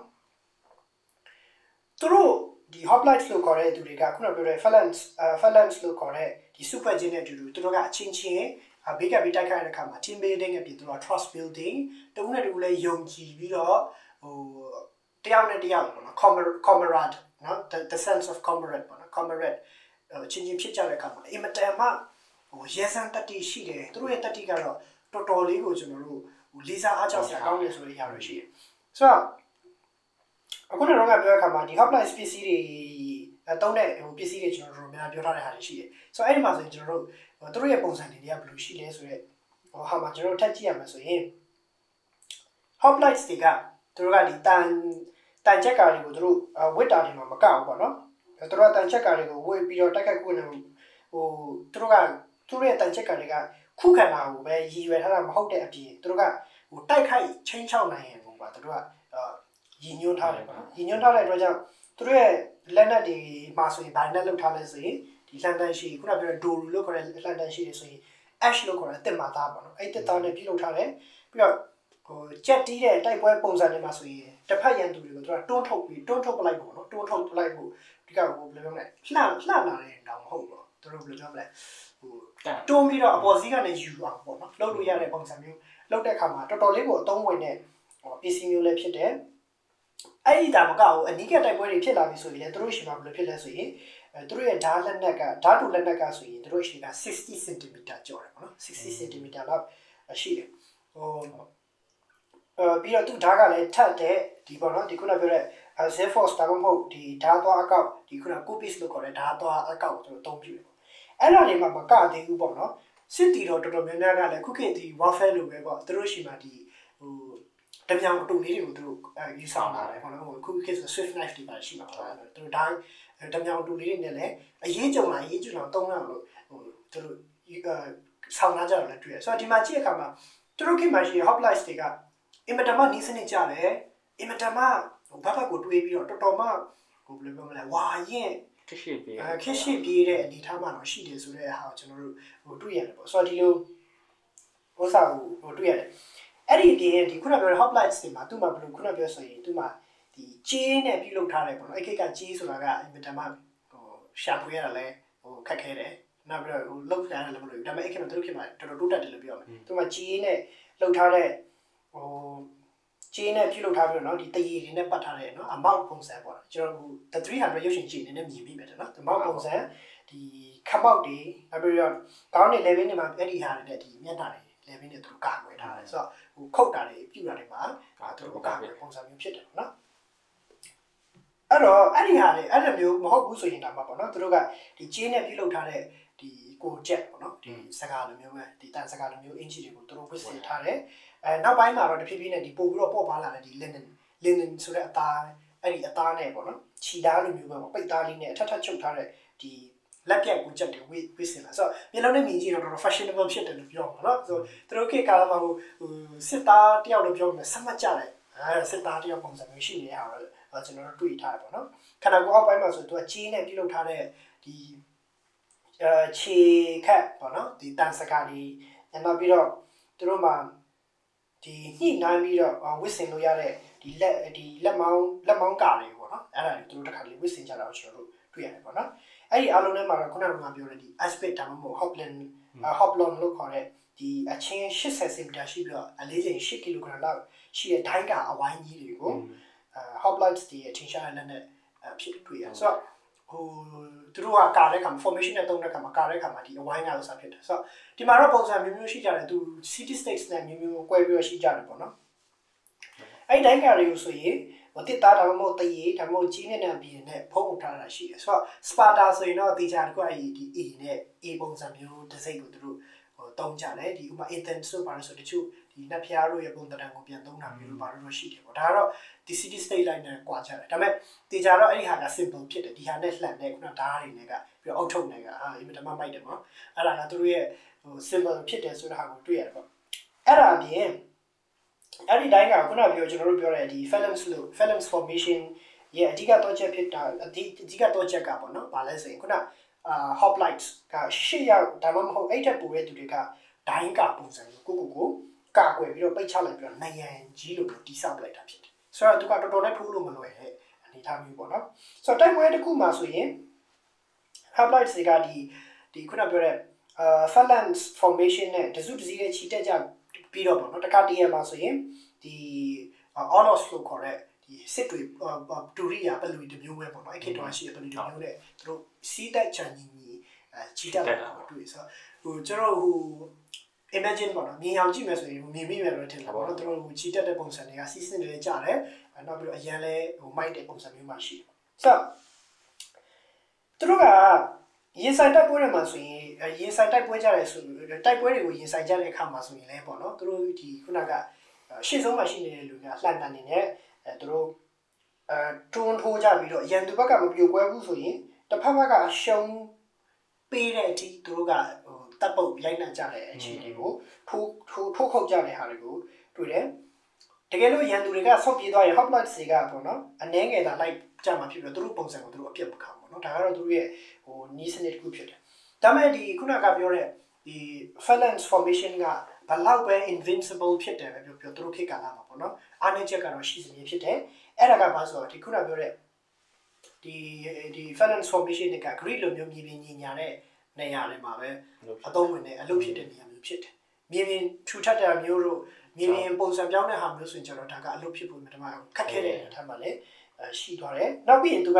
ရှိကိုပဲကာရတာဖြစ်တဲ့အချိန်ကျတော့ဘေးကနေဒါမှမဟုတ်အနောက်ကနေပြီးတော့ဝင်နေဆိုရင်သူတို့ကဒါကသူတို့ဥပမာပြောမယ်ဆိုရင်defense ကိုတစ်ဖက်တည်းကိုပဲပြီးထားတယ်ပေါ့တစ်ဖက်ပဲပြီးထားတယ်ကျန်တဲ့ဘက်ကပေါက်နေတယ်တခါတည်းတည်ဆောင်နိုင်တဲ့အနေထားမှာရှိတဲ့အခါမှာဒါကသူ့ရဲ့အားနည်းချက်အကြီးကြီးတစ်ခုဖြစ်တယ်ပေါ့နော်ဆိုတော့ဒီတက်တွေကိုခုနပြောတဲ့သူ့ရဲ့အားနည်းချက်ကနေရာကိုဒါဂိုင်တိနိုင်ပြီးတော့နောက်ကနေကျွန်တော်တို့ထိုးဖောက်ဝင်ရောက်နိုင်တယ်ဆိုရင်ခုနဒီ formation ကြီးကပေါ့နော်ဘလောက်ပဲအရှိကနေတိုက်ဘလောက်ပဲ invincible ဖြစ်တယ်ပြောပြောနောက်ကနေတိုက်တယ်ဆိုရင်တော့ဒါကလုံးဝပြိုကွဲသွားနိုင်တဲ့အနေအထားရှိတယ်ဆိုတဲ့အရာကိုကျွန်တော်တို့တွေ့ရတယ်ပေါ့ဆိုတော့ဘယ်လိုပဲပြောပေါ့နော်ခုနကဒီ phalanx formation တွေကဒီ Greek စစ်မြေပြင်ကိုနှစ်ပေါင်းရာနဲ့ချီသူကကြီးစိုးနိုင်ခဲ့တယ်ဆိုတာကိုတွေ့ရတယ်ပေါ့နော်အဲ့ဒါပဲတော့မဟုတ်ဘူးပေါ့နော်ဒါပေမဲ့ဒီစုဖွဲ့တဲ့ပုံတက်ကြီးပဲပုံတဲ့ဒီ Greek ရှိအောင်မျိုးပြတယ်မှာဆိုရင်လူဖွဲ့စည်းတွေမှာနော်သူတို့ဘယ်လိုရှိဆိုရင်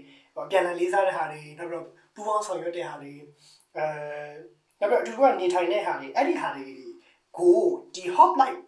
ဒီ formation တွေစစ်တိုက်တဲ့ပုံစံတွေလှုပ်ဆောင်တဲ့ဟာတွေမှာကျွန်တော်တို့မြင်ရတယ်ဆိုတော့စဉ်းစားကြည့်ပေါ့မြင်အောင်ကြည့်ပေါ့တို့အင်မတန်မှကျွန်တော်တို့ဘယ်လောက်ပ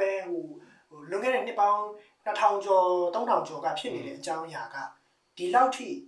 စီးစနစ်ကျနေတယ်ဆိုရင်တို့မှနေထိုင်နေတဲ့ values တွေတို့ရဲ့ culture ကဘယ်လိုမျိုးဖြစ်နေလဲဆိုတော့ reflect ဖြစ်နေပြီလို့ကျွန်တော်ယူဆမိတယ်ပေါ့နော်ဒါကလည်းတမိုင်းအစဉ်လာရတို့ကိုကြီးပွားတိုးတက်ပြီးတော့တို့ကိုဘယ်လိုပြောမလဲ constraint ကျော်ဆိုးစေတဲ့အရာဖြစ်တယ်လို့ဒီ formation နေနဲ့ပဲပေါ့နော်တို့တစ်ဖက်မှာမမြင်နိုင်တဲ့ခုနပြောတဲ့မမြင်နိုင်တဲ့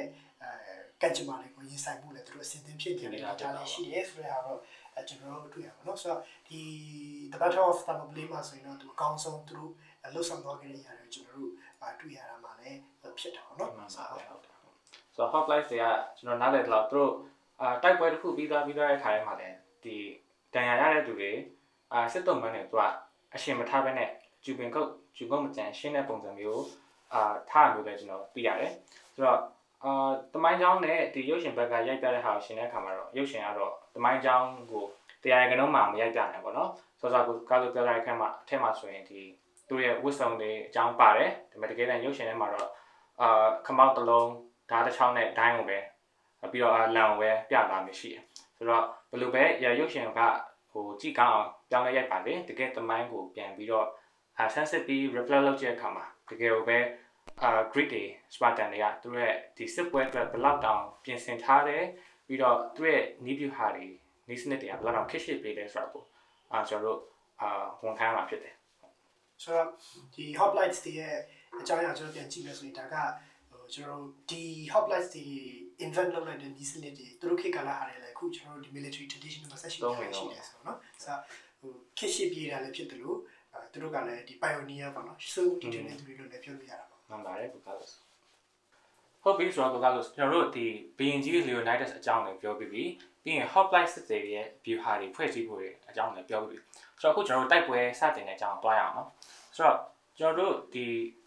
ီတိုက်ပွဲကြီးဖြစ်ဖို့ကဒီ Xerxes the First ကသူ့ဖခင်သမီးတော့မလုံနိုင်တဲ့အရာကိုသူကဖြည့်ဆည်းဖို့အတွက်သူလုံးဝကိုချိန်ဝါပြီးတော့လုပ်ချင်တာဒါအပြင်ဒီ Greek data တစ်ခုလုံးကို Persian Empire အောက်ကိုသူကတင်သွင်းချင်တာဆိုတော့သူကိုယ်တိုင်ကပဲစစ်ချီလာပြီးတော့ Greek ကိုတင်ဖို့လာနေပြီဘယ်လိုပဲအချိန်မှာတိုက်ပွဲကဒီ Persian တွေနဲ့ဒီ Greek တွေနဲ့စထိတွေ့ခဲ့လဲဘယ်လိုမျိုးစပြုတ်ခဲ့လဲဆိုတာကိုဘုရားလို့ပြောပြပေးပါ ဟုတ်ပြီဆိုတော့ဒီမှာတခုဟိုနားလည်မှာဟို Success the first ကတကယ်သူခမီးတော့ကို advance လုပ်ချင်လို့နာမည်ဖတ်ဆက်ဖို့လို့ပြောပေမဲ့ကျွန်တော်ပြင်တော့ဒါကဟိုသူ့ရဲ့ဂုဏ်သတင်းကြော်စောဖို့ရတော့တက်ဟိုလုပ်တဲ့သဘောမှရှိတယ်ပေါ့နော်ဟိုဘာလို့သူ့ပြင်မလုပ်နိုင်တဲ့ဟာကိုသူလုပ်နိုင်တယ်ဆိုတော့ပုံစံမျိုးဖြစ်အဲ့ဒီဟာကပဲသူ့ကိုဟိုဒီစစ်ပွဲကိုစစ်ချီစေတဲ့အခါမှာဟိုအင်အားကြီးဟိုနဲ့ပေါ့နော်လှုပ်ဆောင်နိုင်ဖို့ရတော့ဟိုတွန်းအားတစ်ခုဖြစ်လာစေတယ်ဆိုတော့ဒီဟာကိုလည်းကျွန်တော်တို့တွေ့ရမှာဖြစ်တယ်ဆိုတော့ဟိုဘယ်လိုမျိုးစတင်ခဲ့ဖို့သူဘယ်လိုဖြစ်ခဲ့လဲဆိုရင်ကျွန်တော်ဒီ BC 480ဒီအစောပိုင်းနွေရာသီမှာပေါ့နော်ဒီ Greek ဒီ city states တွေအကုန်လုံးကသူတို့ရှောင်လွှဲလို့မရတဲ့ဒီကန်ချမာအခြေအနေကြီးတစ်ခုကိုသူတို့ရင်ဆိုင်ရတယ်အဲ့ဒါကဘာဆိုဒီAegean ပင်လယ်တစ်လျှောက်မှာပေါ့နော်စတင်ပြီးတော့အင်မတန်မှကြီးမားတဲ့ Persian စစ်တပ်ကြီးကဒီအနောက်ရက်ကိုချီတက်လာပြီးဖြစ်တယ်ဒီအင်အားတွေအကုန်လုံးကလည်း Greek နိုင်ငံအားလုံးမှာရှိတဲ့ဒီစစ်တီတွေထက်ဆိုင်အင်မတန်မှအလွန်ဟိုကနန်းကိန်းကနေရအလွန်ကွာနေတယ်ဆိုတဲ့ຢာကိုသူတို့စပြီးတော့ကြားသိရတာဖြစ်တယ်ပေါ့ဆိုတော့အဲ့ဒီချီတက်ခြင်းကခုနပြောတဲ့ဒီ Xerxes the first ကသူ့ရဲ့သူ reason ပေါ့နော်သူခမီးတော်ရဲ့နာမည်ကိုအဖတ်ဆဲချင်တာဆိုစီကနော်ဒီ Persian Empire ကြီးရဲ့ဩဇာအာဏာစက်ကြီးစိုးမှုရန်အတွက်သူကြိုးစားတာဘယ်ဟာပဲဖြစ်ဖြစ်ဒီအရာကဂရိနိုင်ငံတစ်ခုလုံးကိုပေါ့နော်တုံလုံးသွားစေတဲ့အနေထားတစ်ခုတုံလုံးချင်စရာပါပဲပေါ့နော်တုံလုံးစေသွားတဲ့အနေထားတစ်ခုဖြစ်တယ်လို့အဲ့ဒီလိုမျိုးဖြစ်အောင်လဲအင်မတန်မှကြီးမားတဲ့အင်အားနဲ့ခြိတက်လာတယ်ဆိုတဲ့ຢာကိုကျွန်တော်တို့တွေ့ရတာဖြစ်တယ်ပေါ့ဆိုတော့ Xerxes the first ရဲ့သူ့ရဲ့ဟိုကနဦးသူ့ရဲ့အဓိကဒီသူတို့ရဲ့ပြစ်မှတ်ကဆိုရင်ပေါ့နော်သူတို့ရဲ့ရည်ရွယ်ချက်မှန်ချက်ကဆိုရင်ဒီအေသင်မြို့ဖြစ်တယ်ပေါ့နော်အေသင်နယ်မြေမှာရှိတဲ့အေသင်နယ်မြေမှာရှိတဲ့ဒီအတ္တိကာမြို့ဖြစ်ပြီးတော့ဒီပေါ့နော် Persian တွေနဲ့ဒီ Persian တွေအာဏာကိုဒီလွန်ခဲ့တဲ့နှစ်ပေါင်းဆယ်စုနှစ်ပေါ့နော်လွန်ခဲ့တဲ့ဆယ်စုနှစ်တခုကဖိဆိုင်ခဲ့တဲ့မာရသွန်ရှိခဲ့တဲ့နေရာဖြစ်တယ်ပေါ့ဆိုတော့ဒီဟာကသူတို့ခေတ်အခါအရဘယ်လိုပြောရမလဲဟိုဒီမာရသွန်စစ်ပွဲကြောင့်သူ့ဖေရှုံးတယ်ငါကဒီစစ်ပွဲကိုနိုင်ရုံနဲ့မကောက်ငါသူမာရသွန်သူ့ဖေရှုံးခဲ့တဲ့နေရာကိုမှငါပြန်ပြီးတော့ထိချုပ်နိုင်တယ်ဆိုတဲ့ပုံစံမျိုးနဲ့သဘောမျိုးနဲ့ပြန်လုပ်တဲ့အခါမျိုးလည်းဖြစ်မှာပေါ့နော်ဆိုတော့အဲ့ဒီနေရာကိုသူခြိတက်ပြီးတော့တွားခဲ့တာဖြစ်တယ်ဆိုတော့အဲ့ဒီနေရာကိုအင်အားလုံးနဲ့ခြိတက်လာတဲ့ပါရှန်တင်မောအုပ်ကြီးကဆိုရင်ဒီဂရိရဲ့အဓိကနေရာကြီးကိုရောက်ဖို့ဆိုရင်ဒီရှေ့ဘက်ကန်တစ်လျှောက်ကနေခြိတက်လာရမှာဖြစ်ပြီးတော့အဲ့ဒီခြိတက်လာတဲ့ land တစ်လျှောက်မှာအဓိက choke point တစ်ခုဖြစ်တဲ့နေရာကတော့ခုနပြောတဲ့တာမိုပလီဒါမှမဟုတ်ဒီ the hot gate ပေါ့နော်ပူသောတကားပေါ့နော်ပူသောတကားဝဆိုတဲ့နေရာမျိုးအဲ့ဒီနေရာပေါ့နော်သူကတော့ဒီဘယ်လိုပြောမလဲဒီဟို gates လိုမျိုးဒီတောက်ချားပေါ့နော်ပေါ့ပုံစံမျိုးဖြစ်နေတဲ့အနေထားမျိုးမှာရှိတယ်ဆိုတာတော့ကျွန်တော်သိရပါတော့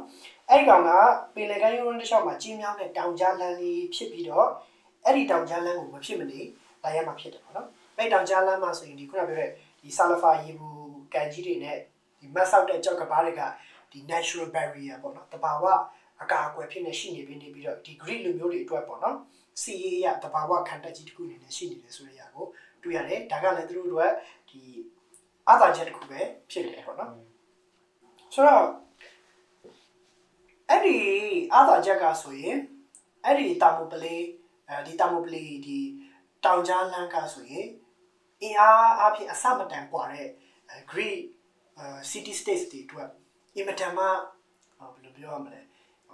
နှစ်လမ်းသုံးလမ်းတာစီနိုင်တဲ့အာသာချက်တစ်ခုဖြစ်လာတယ်ဆိုတဲ့အရာကိုတွေ့ရတယ်အဲ့ဒါကအဲ့ဒီအပြင်ဘာတွေရှိနေသေးလဲဆိုရင်သူတို့ရဲ့စီကံတည်တတ်မှုစနစ်တကျရှိမှုနောက်ပြီးတော့သူတို့ရဲ့ companionship သူတို့ရဲ့ trust building အဲ့ဒီဟာတွေကဆိုရင်ဒီတိုက်ပွဲရဲ့ပေါ့နော်ခုခံနိုင်ခြေကိုအစိမ့်ကိုတိုးမြင့်စေခဲ့တယ်ဆိုတဲ့အရာကိုကျွန်တော်တို့တွေ့ရတယ်ပေါ့နော်ဆိုတော့အဲ့ဒီခေတ်ကတော့ကဆိုရင်ဒီGreek ဒေသမှာဆိုရင်ခုနကကျွန်တော်တို့ပြောခဲ့တယ်လို့ပဲ Greek လူမျိုးတွေကကိုယ်တိုင်းပြည်နဲ့ကိုယ့်ဟာကိုယ်အုပ်ချုပ်ကြတယ်ဆိုတာရှိပေမဲ့လည်းပေါ့နော်အန်တရကြုံတွေ့လာတဲ့ခါကျရင်သူတို့အမတဲ့တူနေမှာမလို့ပေါ့သူတို့တွေပြန်ပြီးတော့စုစည်းသွားကြတယ်ပေါ့နော်အပြင်ရေငါတို့ရေ fight ကြတယ် ပြီးမှငါတို့ဟာငါတို့ ရေးချင်းသွေးစီးရပါ ရေးချင်းသွေးစီးတယ်ပေါ့ကဲဘယ်လိုဆူအဲ့လိုအခြေအနေမျိုးဖြစ်လာတဲ့အခါမှာသူတို့တွေဒီ Persian စစ်တပ်ကြီးကိုတိုက်ခိုက်ဖို့ရတဲ့အတွက်သူတို့စုစည်းလာခဲ့တာဖြစ်တယ်ဆိုတော့အဲ့တော့ဒီ Persian စစ်တပ်ကြီးကိုတိုက်ခိုက်ဖို့ဆိုရင်သူတို့မှာဘာတိုင်းပြည်တွေပါလဲဆိုရင်ခုန Athens တော့နောက်ပြီး Sparta နောက်ပြီး Corinth နောက်ပြီး Thebes အဲ့ဒီရှိတဲ့မြို့ပြနိုင်ငံတွေကပေါ့နော်အတူတူကစစ်ထုတ်ဖို့ကိုအခြေတွင်ဆွေးနွေးပြီးတဲ့နောက်ပိုင်းမှာတော့ဒီမြို့အသီးသီးကနေဆွေးနွေးလိုက်တဲ့ဒီ Hippolyte 6000ကနေ9000အင်အားရှိတဲ့ဒီစုပေါင်းတပ်ဖွဲ့ကြီးကိုစုဖွဲ့လိုက်တယ်အဲ့ဒီစုဖွဲ့ထဲမှာဆိုရင်ခုနကနာမည်ကြီးရဲ့ဘင်ဂျီ Leonidas the First နဲ့သူ့ရဲ့စစ်တီတော်300ပါဝင်လာတာကိုကျွန်တော်တို့တွေ့ရတယ်ဆိုတော့အဲ့ဒီစစ်တီတော်300ကိုဥဆောင်လာတဲ့ဒီ Leonidas ကဆိုရင်အဲ့ဒီအချိန်မှာသူကအသက်အင်မတန်ကြီးနေပြီဖြစ်တယ်နော်အသက်ရွယ်အင်မတန်တော့အင်မတန်ဆိုတော့မဟုတ်ဘူးနော်သူအသက်ရွယ်ကြီးနေပြီအသက်ရွယ်ရနေတဲ့နေထားရှိပြီ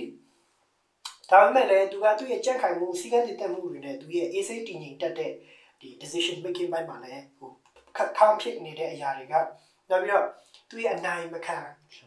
အရှုံးမပေးတဲ့စိတ်ဓာတ်ကဒီမှာဒီစိတ်ပွဲမှာဆိုကျွန်တော်တိတိတတ်တာမြင်တွေ့ရတာဖြစ်တယ်ပေါ့နော်အဲ့ဒီဟာကလည်းသူရဲ့ Spartan ဟိုပိတာမှုကိုပြသနေတာဖြစ်တယ်ပေါ့ဆိုတော့ Spartan တွေကသူတို့ရဲ့ကြီးကျယ်သူတို့ရဲ့ကြီးမားမြင့်မြတ်တဲ့ဒီကြော်စောမှုတွေကဒီကြီးမားတဲ့ Persian စစ်တပ်ကြီးကိုရှေ့တန်းကနေဥဆောင်လာဖြစ်တယ်ဆိုတဲ့ဟာကိုသူတို့ရဲ့တိလက်ရချင်းကသူတို့အတွက်ဂုဏ်ယူရတဲ့အရာဖြစ်တယ်ပေါ့နော်ဒီမှာကျွန်တော်တို့ဟို Spartan ကလူရောက်300ကိုဒီလောက်ကြီးကျယ်တယ်ပေါ့နော်ဒီလောက်ကြီးလူပေါင်းဟိုတိတ်ငန်းလောက်ရှိတဲ့လူတွေကိုဒီလူလေး300နဲ့ဘာလုပ်မှလဲပေါ့နော်ဟိုဘာလို့လွတ်လိုက်တာလဲဆိုရမေးချင်တယ်ဆိုတဲ့အခါမှာသူ့ရဲ့ရည်ရွယ်ချက်ရှိတယ်ပေါ့နော်ဆိုတော့အဲ့ဒီကာလအတွင်းမှာ Spartan တွေကသူတို့ကပြောတာဘာသာရေးယူဆအင်မတန်မှ superstitious လက်တဲ့အယူဆဘယ်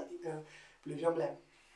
ဟိုကိုယ်ကိုယ်ယုံကြည်မှုလည်းအားကောင်းကြတယ်ပေါ့နော်အားကြောင့်လည်းဟိုရှိခင်တော့သူ Darius the First တော့ကလည်းတန်တမန်တရားကိုအစားပြန်လွတ်လိုက်တဲ့ကိစ္စပေါ့ဒါထားပါလိမ့်ဆိုတော့ဖြစ်တဲ့အခါမှာအဲ့ဒီကာလအတွင်းမှာသူတို့ကဒီပွဲတော်ကာလအတွင်းမှာစစ်ထက်တာကိုတားမြစ်တဲ့အတွက်ကြောင့်ဘီယင်ကြီး Leonidas ကသူ့နဲ့စစ်တီ300နဲ့အတူတူသူ့ရဲ့ယုံကြည်ရတဲ့ elites တွေကဖွဲ့ဝင်300နဲ့ပဲထွက်ခဲ့တာဖြစ်တယ်ဒီတိုက်ပွဲကိုရင်ဆိုင်ရမယ်ဆိုရင်သူတို့သိမှာဆိုတော့သူတို့ကကြိုသိပြီးသားဖြစ်တယ်အဲ့ဒါကြောင့်အဲ့ဒီစစ်သားတွေကိုရွေးချယ်တဲ့အခါမှာလည်းသူတို့မှဒီတာသမီစက္ကန့်သူရှိတဲ့စစ်တီ300ကိုပဲရွေးချယ်ပြီးတော့သူတို့ sacrifice လုပ်တယ်ဟိုပေါ့နော်ဟိုပေးဆက်ပြီးတော့ဟိုအသက်ရှင်ကြတာဖြစ်တယ်ဆိုတဲ့အရာကိုကျွန်တော်တို့တွေ့ရတယ်ဒီဟာကလည်းသူတို့ Spartan သူတို့ခေတ်ကာလမှာ Spartan တယောက်ပြီးတာမှုဒါမှမဟုတ်ရဲရင်ချင်းကိုဘယ်လိုပုံစံမျိုးနဲ့တက်တည်ပြတယ်နောက်ပြီးမိသားစုကိုသူတို့တက်ဖို့ဘယ်လိုထားလဲမိသားစုနဲ့နိုင်ငံအတွက်သူတို့ဘယ်လိုတက်ပြီးဆက်ကြလဲဆိုတဲ့အရာကိုကျွန်တော်တို့မြင်တွေ့နေရတာဖြစ်တယ်ဆိုတော့ဒီတိုက်ပွဲကိုဒီတာမပလီတိုက်ပွဲကိုဆိုရင်ခုနပြောတဲ့ Phokis တို့ Thebes တို့နောက်တော့ Arcadia လို့နော်အစရှိတဲ့အခြားနေရာကစစ်တီတွေကလည်းပူပေါင်းပါဝင်တိုက်ခိုက်ခဲ့ကြပြီးတော့တိုက်ပွဲရဲ့မူလပန်းနိုင်ကပေါ့နော် Persian တပ်တွေကိုအနိုင်ရဖို့ထက်ဒီ Persian တပ်ကြီးစစ်ချီလာတာကိုနှောင့်နှေးစေဖို့ပေါ့နော် barrier တစ်ခုအနေနဲ့လှုပ်ဆောင်ခဲ့တဲ့အရာပဲဖြစ်တယ်ဆိုတာကိုကျွန်တော်တို့တွေ့တယ်အဲ့ဒီလိုလုပ်နေတဲ့အချိန်မှာပဲ Greece စစ်တပ်ကအကောင်းနိုင်ဆုံးဟိုပြင်ဆင်မှုရအတွက်ပေါ့နော်စစ်ရပြင်ဆင်မှုရအတွက်ဖြစ်တယ်ဆိုတော့ဒီတိုက်ပွဲကြီးမစတင်ခင်မှာ BNG Xerxes the First ကပေါ့နော် Persian BNG ကကိုယ်စားလှယ်တွေကိုလှုပ်ပြီးတော့အညံ့ခံပြီးရစတန်ပေးတယ်ပေါ့နော်ရစတန်ပေးပြီးမှလည်းဒီ BNG Leonidas ကပါပြောဆိုတက်တိရှိလာယူခဲ့ပေါ့နော်လာယူခဲ့ဆိုပြီးတော့အဲ့လိုခြေပလိုက်တာကြောင့်ဒီတမိုင်းမှာအင်မတန်မှကြော်ကြားတဲ့ဒီတာမိုပလေး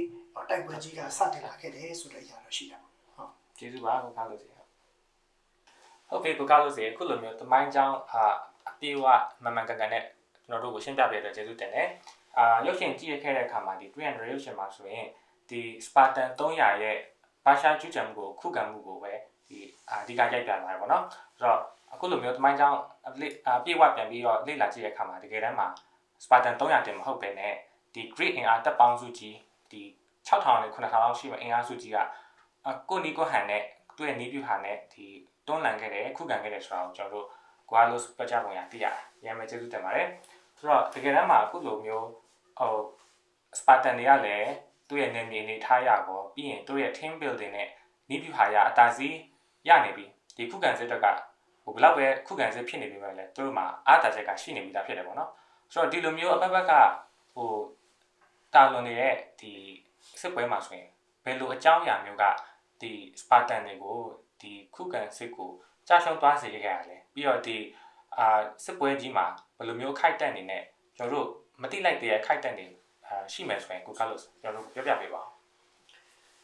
ကျွန်တော်ဒီတိုက်ပွဲဟိုအကြောင်းအရာကိုမပြောခင်မှာကျွန်တော်တိုက်ပွဲကြည့်ဘယ်လိုဖြစ်လဲဆိုတဲ့အရာကိုကျွန်တော်တို့အရင်ဆုံးနားလည်ဖို့လိုတယ်ပေါ့နော်ဆိုတော့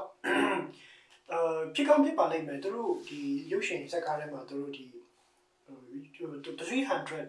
ဒီရုပ်ရှင်ကားထဲမှာဒီ Spartan 300ကိုအသားပေးရိုက်တယ်ဆိုတဲ့အကြောင်းရင်းကလည်းဒါကဒီနောက်ပိုင်းမှာဖြစ်လာမယ်တိုက်ပွဲရဲ့နောက်ပိုင်းမှာဖြစ်လာမယ်ဒီနောက်ဆုံးခံစစ်ကိုပဲသူတို့ဟိုအသားပေးပြီးရိုက်သလားဆိုတဲ့ video ရှိတယ်ဆိုတော့ဒါပေမဲ့ဒီဟာတွေမတော်ရင်ကမှကျွန်တော်တို့တိုက်ပွဲကဘယ်လိုမျိုး escalated ဖြစ်လာလဲဆိုတာကိုကျွန်တော်ရင်ဆုံးသိဖို့ဖြစ်တယ်ပေါ့နော်ဆိုတော့ဒီတာမိုပလေးတိုက်ပွဲတကယ်ဖြစ်မဲ့နေရာကခုနပြောတဲ့ဒီတာမိုပလေးဒီလမ်းကြောင်းပေါ့နော်ဒီတောင်ကြားလမ်းရှိတယ်ပေါ့နော်အဲ့တောင်ကြားလမ်းမှာဖြစ်တယ်အဲ့ဒီကောင်ကဒီအင်တင်မျိုးရဲ့မြောက်ဖက်နော်မိုင်ပေါင်း150အကွာလောက်မှာရှိတဲ့နေရာဖြစ်တယ်ပြီးတော့အဲ့နေရာကကျွန်တော်ရှေ့တွေကပြောသွားတယ်လို့ပဲတဘာဝကပြီးထားတဲ့ပေါ့နော်အရင်ကောင်းတဲ့အကာအကွယ်တစ်ခုဖြစ်တယ်ဆိုတော့ပုံစံမျိုးတော့ရှိတယ်ပေါ့အဲ့တော့ဒီတာမိုပလေးလမ်းကြားရဲ့တစ်ဖက်မှာဆိုရင်ဘာရှိလဲဆိုရင်ဒီပင်လယ်ကြီးရှိပြီးတော့ပေါ့နော်အကျယ်15မီတာသာရှိတဲ့ဒီကျင်းမြောင်းတဲ့မြေပြင်ရှိတာမလို့ပေါ့နော်အဲ့မြေပြင်ကျင်းမြောင်းတဲ့မြေပြန့်လေးရှိတဲ့အချိန်ကျတော့အဲ့ဒီနေရာကနေပဲဒီ Persian စစ်တပ်ကြီးဖြတ်တန်းလာဖို့က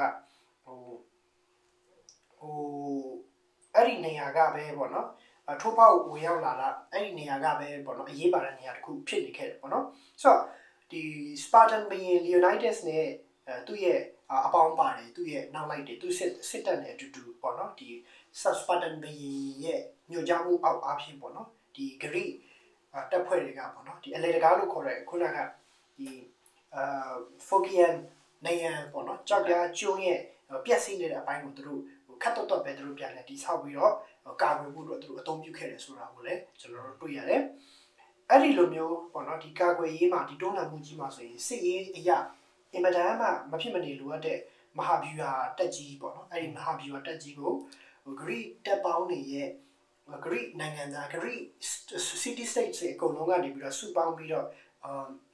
ဟိုတွန်းလှန်နိုင်ကြခဲ့သူတို့တွန်းလှန်ကြတယ်သူတို့လှုပ်ဆောင်နေတယ်ဆိုတော့တွေ့နေရပြီးတော့အဲ့ဒီခေတ်ကာလကဟိုတယောက်နဲ့တယောက်မတည့်ဘူးလို့ဆိုတော့ညာ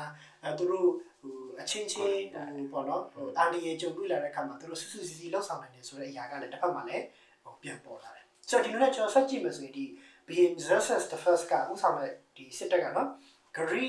ခံစစ်ကိုသူတို့ထိုးဖြတ်ဖို့ရအတွက်သူတို့2ရက်ဆက်တိုက်ပေါ့နော်2ရက်ဆက်တိုက်အဆက်မပြတ်ဖိုးဖောက်ဝင်ရောက်နေတယ်ပေါ့ဝင်ရောက်လာတယ်ဆိုတော့အစပိုင်းမှာတိုက်ခိုက်မှုတွေကိုလုပ်တဲ့အခါမှာခုနပြောတဲ့မီဒီယာနဲ့ဒီ Caspian တပ်တွေကနော်တပ်တွေကိုဂရိစစ်သားတွေကတေဆုံးမှုများနဲ့ပဲပြန်လည်ဆုတ်ခွာအောင်လှုပ်ဆောင်နိုင်ခဲ့တယ်။သဘောကဒီဟိုအသာစီးရတယ်ဆိုတော့ထက်ဟိုပြန်ဆုတ်ခွာတော့လုပ်နိုင်တယ်ဒါပေမဲ့တေဆုံးမှုတော့များတယ် casualty များတယ်ဆိုတဲ့သဘောမှာတော့ရှိရပါတော့။အဲ့ဒီထပ်ပြီးတော့ပူပြီးတော့အော်ဆရာကောင်းတာကဒီခုနပြောတဲ့hoplites တွေနဲ့အပြိုင်ဖြစ်တဲ့ Persian တွေဘက်မှာ immortals လို့ခေါ်တဲ့ archers တွေရှိတယ်။အဲ့ဒီ archers တွေနဲ့အပြိုင်ပေါ့နော် Greek တွေရဲ့ဒီ phalanx ဒီစုဖွဲ့ new view ဟာနဲ့တိုက်ခိုက်တဲ့အခါမှာဟိုဘက်က immortals လို့ခေါ်တဲ့ဒီ archers တွေကလည်းမကြော်လွှားနိုင်ခဲ့ဘူးဆိုတဲ့အရာကိုတွေ့ရတယ်ပေါ့နော်။ဆိုတော့ဒီ Greek hoplites တွေဟာဆိုရင်သူတို့ရဲ့လေးလံတဲ့ဒီတန်ချက်အင်ဂျီတွေနော်အဲ့ဒီဟာတွေနောက်ပြီးတော့ dye နေလှန်နေပြီးတော့သူတို့ရဲ့တဦးနဲ့တူပူပေါင်းလို့ဆောင်နိုင်တဲ့စွမ်းအင်တွေနောက်ပြီးတော့တဦးချင်းရှင်ပြန်တိုက်ခိုက်မှုတွေဒီဟာတွေကြောင့်ပေါ့နော်ဒီတပ်ဖွဲ့ကြီးကိုအချိန်ကြာနဲ့အောင်မြင်စွာနဲ့အချိန်ဆွဲထားနိုင်ခဲ့တယ်ဆိုတဲ့ဟာကိုတွေ့ရတယ်အစောပိုင်းမှာလည်းအောင်မြင်မှုတွေရှိနေတယ်လို့ဆိုတော့ညာလဲပေါ့နော်ဒီဒုတိယနေ့ရဲ့ညနေပိုင်းမှာတော့တိုက်ပွဲရဲ့အခြေအနေကupside down ပေါ့နော်လုံးဝပြောင်းပြန်လှန်ပလိုက်တယ်လို့ဖြစ်သွားတယ်အဲ့ဒီအကြောင်းရင်းကဘာကြောင့်လဲဆိုရင်ခုနကတော့မိထားတဲ့affiliates လို့ခေါ်တဲ့ဒီအမီရတဲ့ဒီဒေတာခံတယောက်က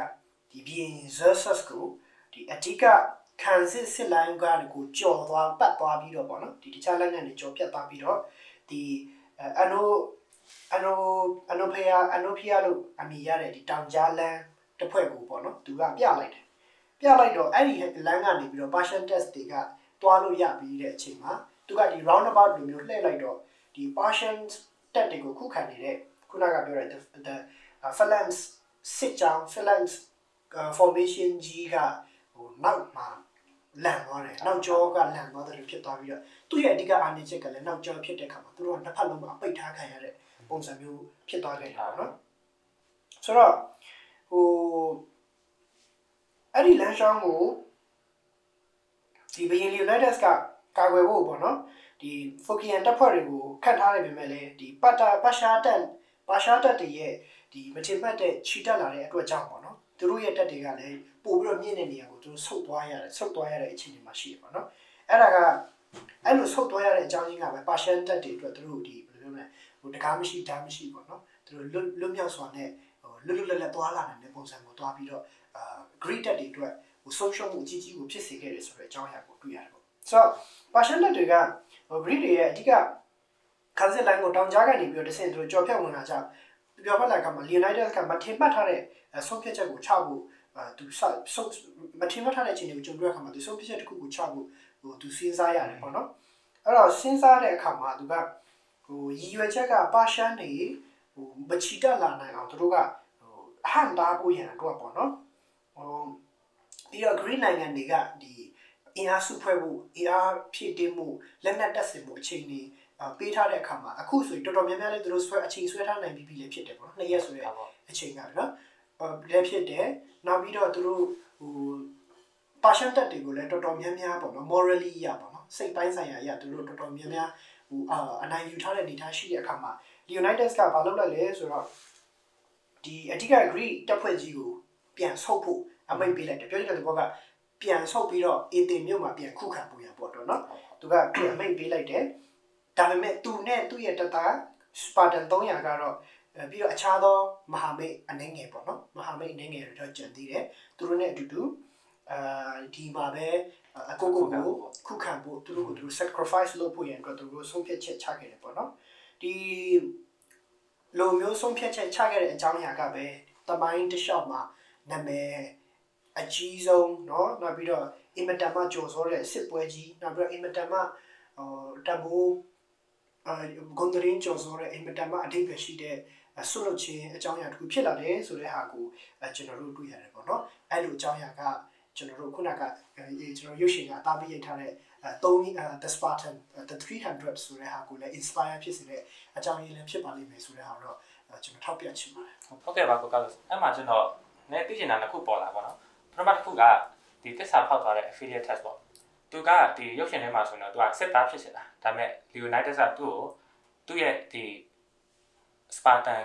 တပ်ဖွဲ့ထဲမှာသူ့ကိုမခေါ်စစ်တီတော်တွေနဲ့သူ့မတက်မှတ်တဲ့အခါမှာသူကဒါကိုနာကြည့်ပြီးတော့တစ်ဖက်ကပါရှန်တွေမှာတားပြီးတော့သစ္စာခံဖို့ဟိုကလည်းသူ့ကိုစစ်ဖို့ဆောင်တွေပေးပြီးတော့သူဖြစ်ရှင်တဲ့စစ်သားဘဝကိုပေးတဲ့အခါမှာသူသစ္စာဖောက်တာပေါ့နော်ဆိုတော့အပြင်မှာကောဒီလိုပဲတမိုင်းเจ้าကဒီလိုကိစ္စကြောင့်ပဲသူသစ္စာဖောက်ခဲ့ရလားဒါမှမဟုတ်အခြားအကြောင်းရင်းများရှိအောင်လားကိုယ့်ရဲ့အမိမြေကိုသစ္စာဖောက်တဲ့အကြောင်းရင်းဆိုတော့ဟိုတမိုင်းထောက်ထားမှာတော့ပေါ့နော်ဆိုတော့ကျွန်တော်တို့ထင်ကြီးမျိုးပေးကြတဲ့အကြောင်းအရာတော့ရှိရပါတော့ဆိုတော့တိကျသိချတဲ့အကြောင်းအရာကိုတော့ကျွန်တော်တို့ဟိုsource မျိုးကနေပြီးတော့ပြန်ရှာဖွေရမယ့်အကြောင်းအရာမျိုးရှိမှာပေါ့ဆိုတော့ဒီထဲမှာတော့ကျွန်တော်တို့ဖတ်ရတဲ့လောက်ဆိုရင်တော့အကြောင်းရင်းခိုင်လုံကိုတော့ပြောထားတာတော့မရှိဘူးဖြစ်နိုင်တာကတကယ်လည်းဖြစ်နိုင်တယ်လို့ဒါမှမဟုတ်ဆက်သွားအကြောင်းအရာဟိုလှအောင်လို့ improvise လုပ်တာလည်းဖြစ်နိုင်တယ်ပေါ့နော်ဟုတ်ကဲ့ဆိုတော့ပြန်ကြည့်တဲ့အခါမှာဒီသစ္စာဖောက်မှုတစ်ခုကြောင့်ပြောရရင်ဒီ Leonidas ရဲ့ကံကြမ္မာလည်းလုံးဝပြောင်းလဲသွားတယ်ပြီးရင်နောက်တစ်ခုကအကယ်၍တူတာသစ္စာမဖောက်ခဲ့ဘူးဒီလိုမျိုးဒီဂျာလန်ကနေပေါက်မသွားဘဲနဲ့ Leonidas ဆိုတာဆက်ခုခံနိုင်မယ်ဆိုရင်ဒီစစ်ပွဲကဘယ်လိုမျိုးရလက်ပြောင်းလဲများဖြစ်သွားနိုင်မလဲဟိုခဏလေးနဲ့ပြီးသွားနိုင်မှာဒါမှမဟုတ်ပိုကြာရှည်တဲ့စစ်ပွဲကြီးများဖြစ်သွားနိုင်မလားဒီခါလို့ဆိုရင်ပြောပြပါဦးတေချာလာကတော့Greek ခုနပြောတဲ့ဒီ phalanx formation ရဲ့ invincible ဖြစ်မှုနဲ့ဆိုရင်တော့ကျွန်တော်နောက်ဘက်ကိုရောက်မလာဘူးဆိုရင်တော့သူတို့ရက်တော်တော်ကြာဆိုတော့2ရက်3ရက်ပေါ့နော်ထပ်ပြီးတော့ဆွဲနိုင်မယ့်အနေအထားတော့ရှိနေတယ် ဆိုတော့ဒီလိုဆွဲနိုင်တဲ့ဟာကလည်းဒီဘက် Athens ကိုပြင်ဆင်မှုကိုသူတို့အချိန်တွေမှာကျတော့ဟိုတရက်ဆိုလည်းတရက်တနာရီဆိုလည်းတနာရီခွင့်လန်းရတဲ့အချိန်လေးလည်းဖြစ်တာပေါ့နော်ဆိုတော့ဟိုတိတိတတာမဟုတ်ရင်တော့မှကြီးမားတဲ့ဒီ impact တစ်ခုကိုဖြစ်စေမယ်ဆိုတဲ့အရာတော့ဟိုရှိကိုရှိပါလိမ့်မယ်ဟုတ်ကဲ့ဆိုတော့တကယ်ပဲတမိုင်းကြောင်းရကြည့်လိုက်မယ်ဆိုရင်ဒီ Spartan တွေတစ်ဖက်ထက်ရပဲဒီ Hoplites တွေကအရန်ကိုထူးချွန်နေတာမဟုတ်ပဲနဲ့တကယ်တမ်း Persian ဘက်မှာလည်းစောစောလိုမျိုး Immortal လိုမျိုးအဖွဲ့တွေကရှိနေတယ်ဆိုတော့ကြည့်မယ်ဆိုရင်တကယ်ပဲ Persian ကလည်းဟိုနီးပြဟာရကောစင်အားရကောဟိုကြီးမားတဲ့ဟိုရန်သူကြီးတစ်ခုဖြစ်နေတယ်ဆိုတော့ကျွန်တော်တို့ပြန်ပြီးသဘောပေါက်ဖို့လိုတယ်ပေါ့နော်ဆိုတော့အခုလိုမျိုးဒီတစ္ဆာဖောက်ခံလိုက်တဲ့အခါမှာဒီခုခံစစ်ပေါက်သွားတဲ့အခါမှာ United တို့ကအခြားဖြည့်ရှင်းတဲ့တစ်ခုကိုစဉ်းစားလိုက်ရတယ်ဒီလိုမျိုးသူ့ရဲ့ဆုံးဖြတ်ချက်သူ့ရဲ့စတေးခံမှုကပဲသူ့ရဲ့ဘဝအဆုံးသတ်ဖြစ်မဲ့နောက်ဆုံးတိုက်ပွဲကြီးကိုဖြစ်လာစေခဲ့တယ်ပေါ့နော်ဆိုတော့သူ့ရဲ့နောက်ဆုံးသောထပ်တက်မတိုင်ခင်နေ့ရက်တွေမှာဒီနောက်ဆုံးခံစစ်အတွက်သူဘယ်လိုမျိုးခုခံနေခဲ့လဲတိုက်ပွဲဝင်နေခဲ့လဲဆိုတာပြောပြပေးပါဦးခေါ်လာလို့ဆိုတော့အဲ့ဒါကတော့ခုနကပြောတဲ့ချက်ကတော့ဟုတ်တယ်ပေါ့နော်ဆိုတော့ဒီကျွန်တော်တို့ဒီ Persian စစ်တပ်ကြီးရဲ့အခြေအနေကိုကြည့်မယ်ဆို Persian နိုင်ငံကသူခေတ်ခါကလည်းခုခေတ်ကလည်းမျိုး standard army ဖြစ်ခဲ့တယ်ပေါ့နော်သူရှိမှာ standard စီစနစ်ကြရှိခဲ့တဲ့ empire ကြီးဖြစ်တဲ့အခါမှာဒီလောက်ကြီးမားတဲ့အင်အားကအင်အား300ကျော်ပေါ့နော်300ကျော်ရာခိုင်နှုန်းထားပါတော့ထောင်ကနန်းပေါ့ထောင်ကနန်းနဲ့သိန်းကနန်းဆိုတော့အင်မတန်မှကွာတဲ့အခါမှာဒီဟာကိုခုခံကာကွယ်ဖို့ကတော့ဟိုအင်မတန်မှခက်ခဲမှုရှိတယ်ပေါ့ဆိုတော့ဒီမှာဒီ Leonidas ရဲ့ရွေးချယ်မှုသူကို sacrifice ဖို့လုပ်ဖို့ပေါ့နော် heroically ပေါ့နော်သူတို့ခင်ကန်လာကလုပ်ခဲ့တဲ့ဆိုတော့တွေ့ရဆိုတော့ကျွန်တော်ဘယ်လိုမျိုးလှုပ်ဆောင်ခဲ့တဲ့ဟာကိုကျွန်တော်ကြည့်ရမှာဆိုရင်ဒီတိုက်ပွဲရဲ့တတိယနေ့ရောက်လာတဲ့အခါမှာဒီ Spartan ဘီယန် Leonidas ကပေါ့နော်သူရဲ့နိုင်ခံစစ်သားအယောက်1500ခန့်ပေါ့1500ဆိုတာခုနကဒီ Spartan 300နောက်ပြီးတော့ Thessalian 900နဲ့နောက်ပြီးတော့even 400ပေါ့နော်အလောက်ရှိတဲ့လူတွေကဒီ Persian စစ်တပ်ကြီးရဲ့ခြိတက်လာနေတဲ့ဟာကိုသူတို့နောက်ဆုံးချိန်ခုခံတိုက်ခိုက်ဖို့သူတို့ပြင်ဆင်ခဲ့တာကိုကျွန်တော်တို့တွေ့ရတယ်။အဲ့ဒီဒီချိန်မှာဆိုရင်ပေါ့နော်တိုက်ပွဲမှာPhilotas ရဲ့တစ္ဆာဖောက်မှုကြောင့်ဒီအင်အားအစမတန်များပြားလုံးနဲ့ပေါ့နော်အစမတန်ဆိုတကယ်ကိုကြီးမားတဲ့အင်အားကြီးကိုပေါ့နော်သူတို့ဘလို့ဟိုဝိုင်းဝန်းပိတ်ဆို့တိုက်ခိုက်မှုကိုကြုံတွေ့ရတဲ့အခါမှာဒီဘီယန် Leonidas နဲ့သူ့ရဲ့စစ်တီတွေကပေါ့နော်ဒီတာမိုပလေးလမ်းကြားကိုသူတို့တတ်နိုင်တယ်များသူတို့ကိုယ်စွမ်းရှိတဲ့မြန်ညံစွမ်းရှိတဲ့မြန်နဲ့သူတို့ကြာနေတယ်များဟိုကြာခုခံသွားပြီးခဲ့တယ်ဆိုရင်ဟာကိုတွေ့ရတယ်ပေါ့နော်သူတို့ရဲ့အဲ့လိုမျိုးခုခံကာကွယ်မှုကပဲပါရှန်စစ်တပ်မှုကိုအချိန်တော်တော်ကြာကိုပေါ့နော်သူတို့ဟိုနှောင့်နှေးစေခဲ့ပြီးတော့ Greek တပ်ပေါင်းစုတက်ဆုပ်ပြီးတော့ပြန်လဲစုဖွဲ့နိုင်အောင်လဲသူတို့တော်တော်ဟိုတက်ပြန်ပြီးတော့စုဖွဲ့တိုက်ခိုက်နိုင်မယ်ပြောင်းလဲချက်ကိုလည်းသူတို့ပြင်ဆင်ပေးနိုင်ခဲ့တယ်ဆိုတဲ့ဟာကိုကျွန်တော်တို့တွေ့ရတယ်ပေါ့ဆိုတော့ Leonidas နဲ့သူရဲ့ Spartan 300ရဲ့ဆုံးဖြတ်ချက်ကဆိုရင်ဒီ Spartan တို့ရဲ့ဟိုတာဝန်တိစိတ်သူတို့ရဲ့ဂုဏ်သိက္ခာနောက်ပြီးသူတို့ရဲ့အယူဝါဒနဲ့သူတို့ရဲ့ determination ပြတ်သားမှုကျွန်တော်တို့တွေ့ရတယ်ပေါ့နော်ဆိုတော့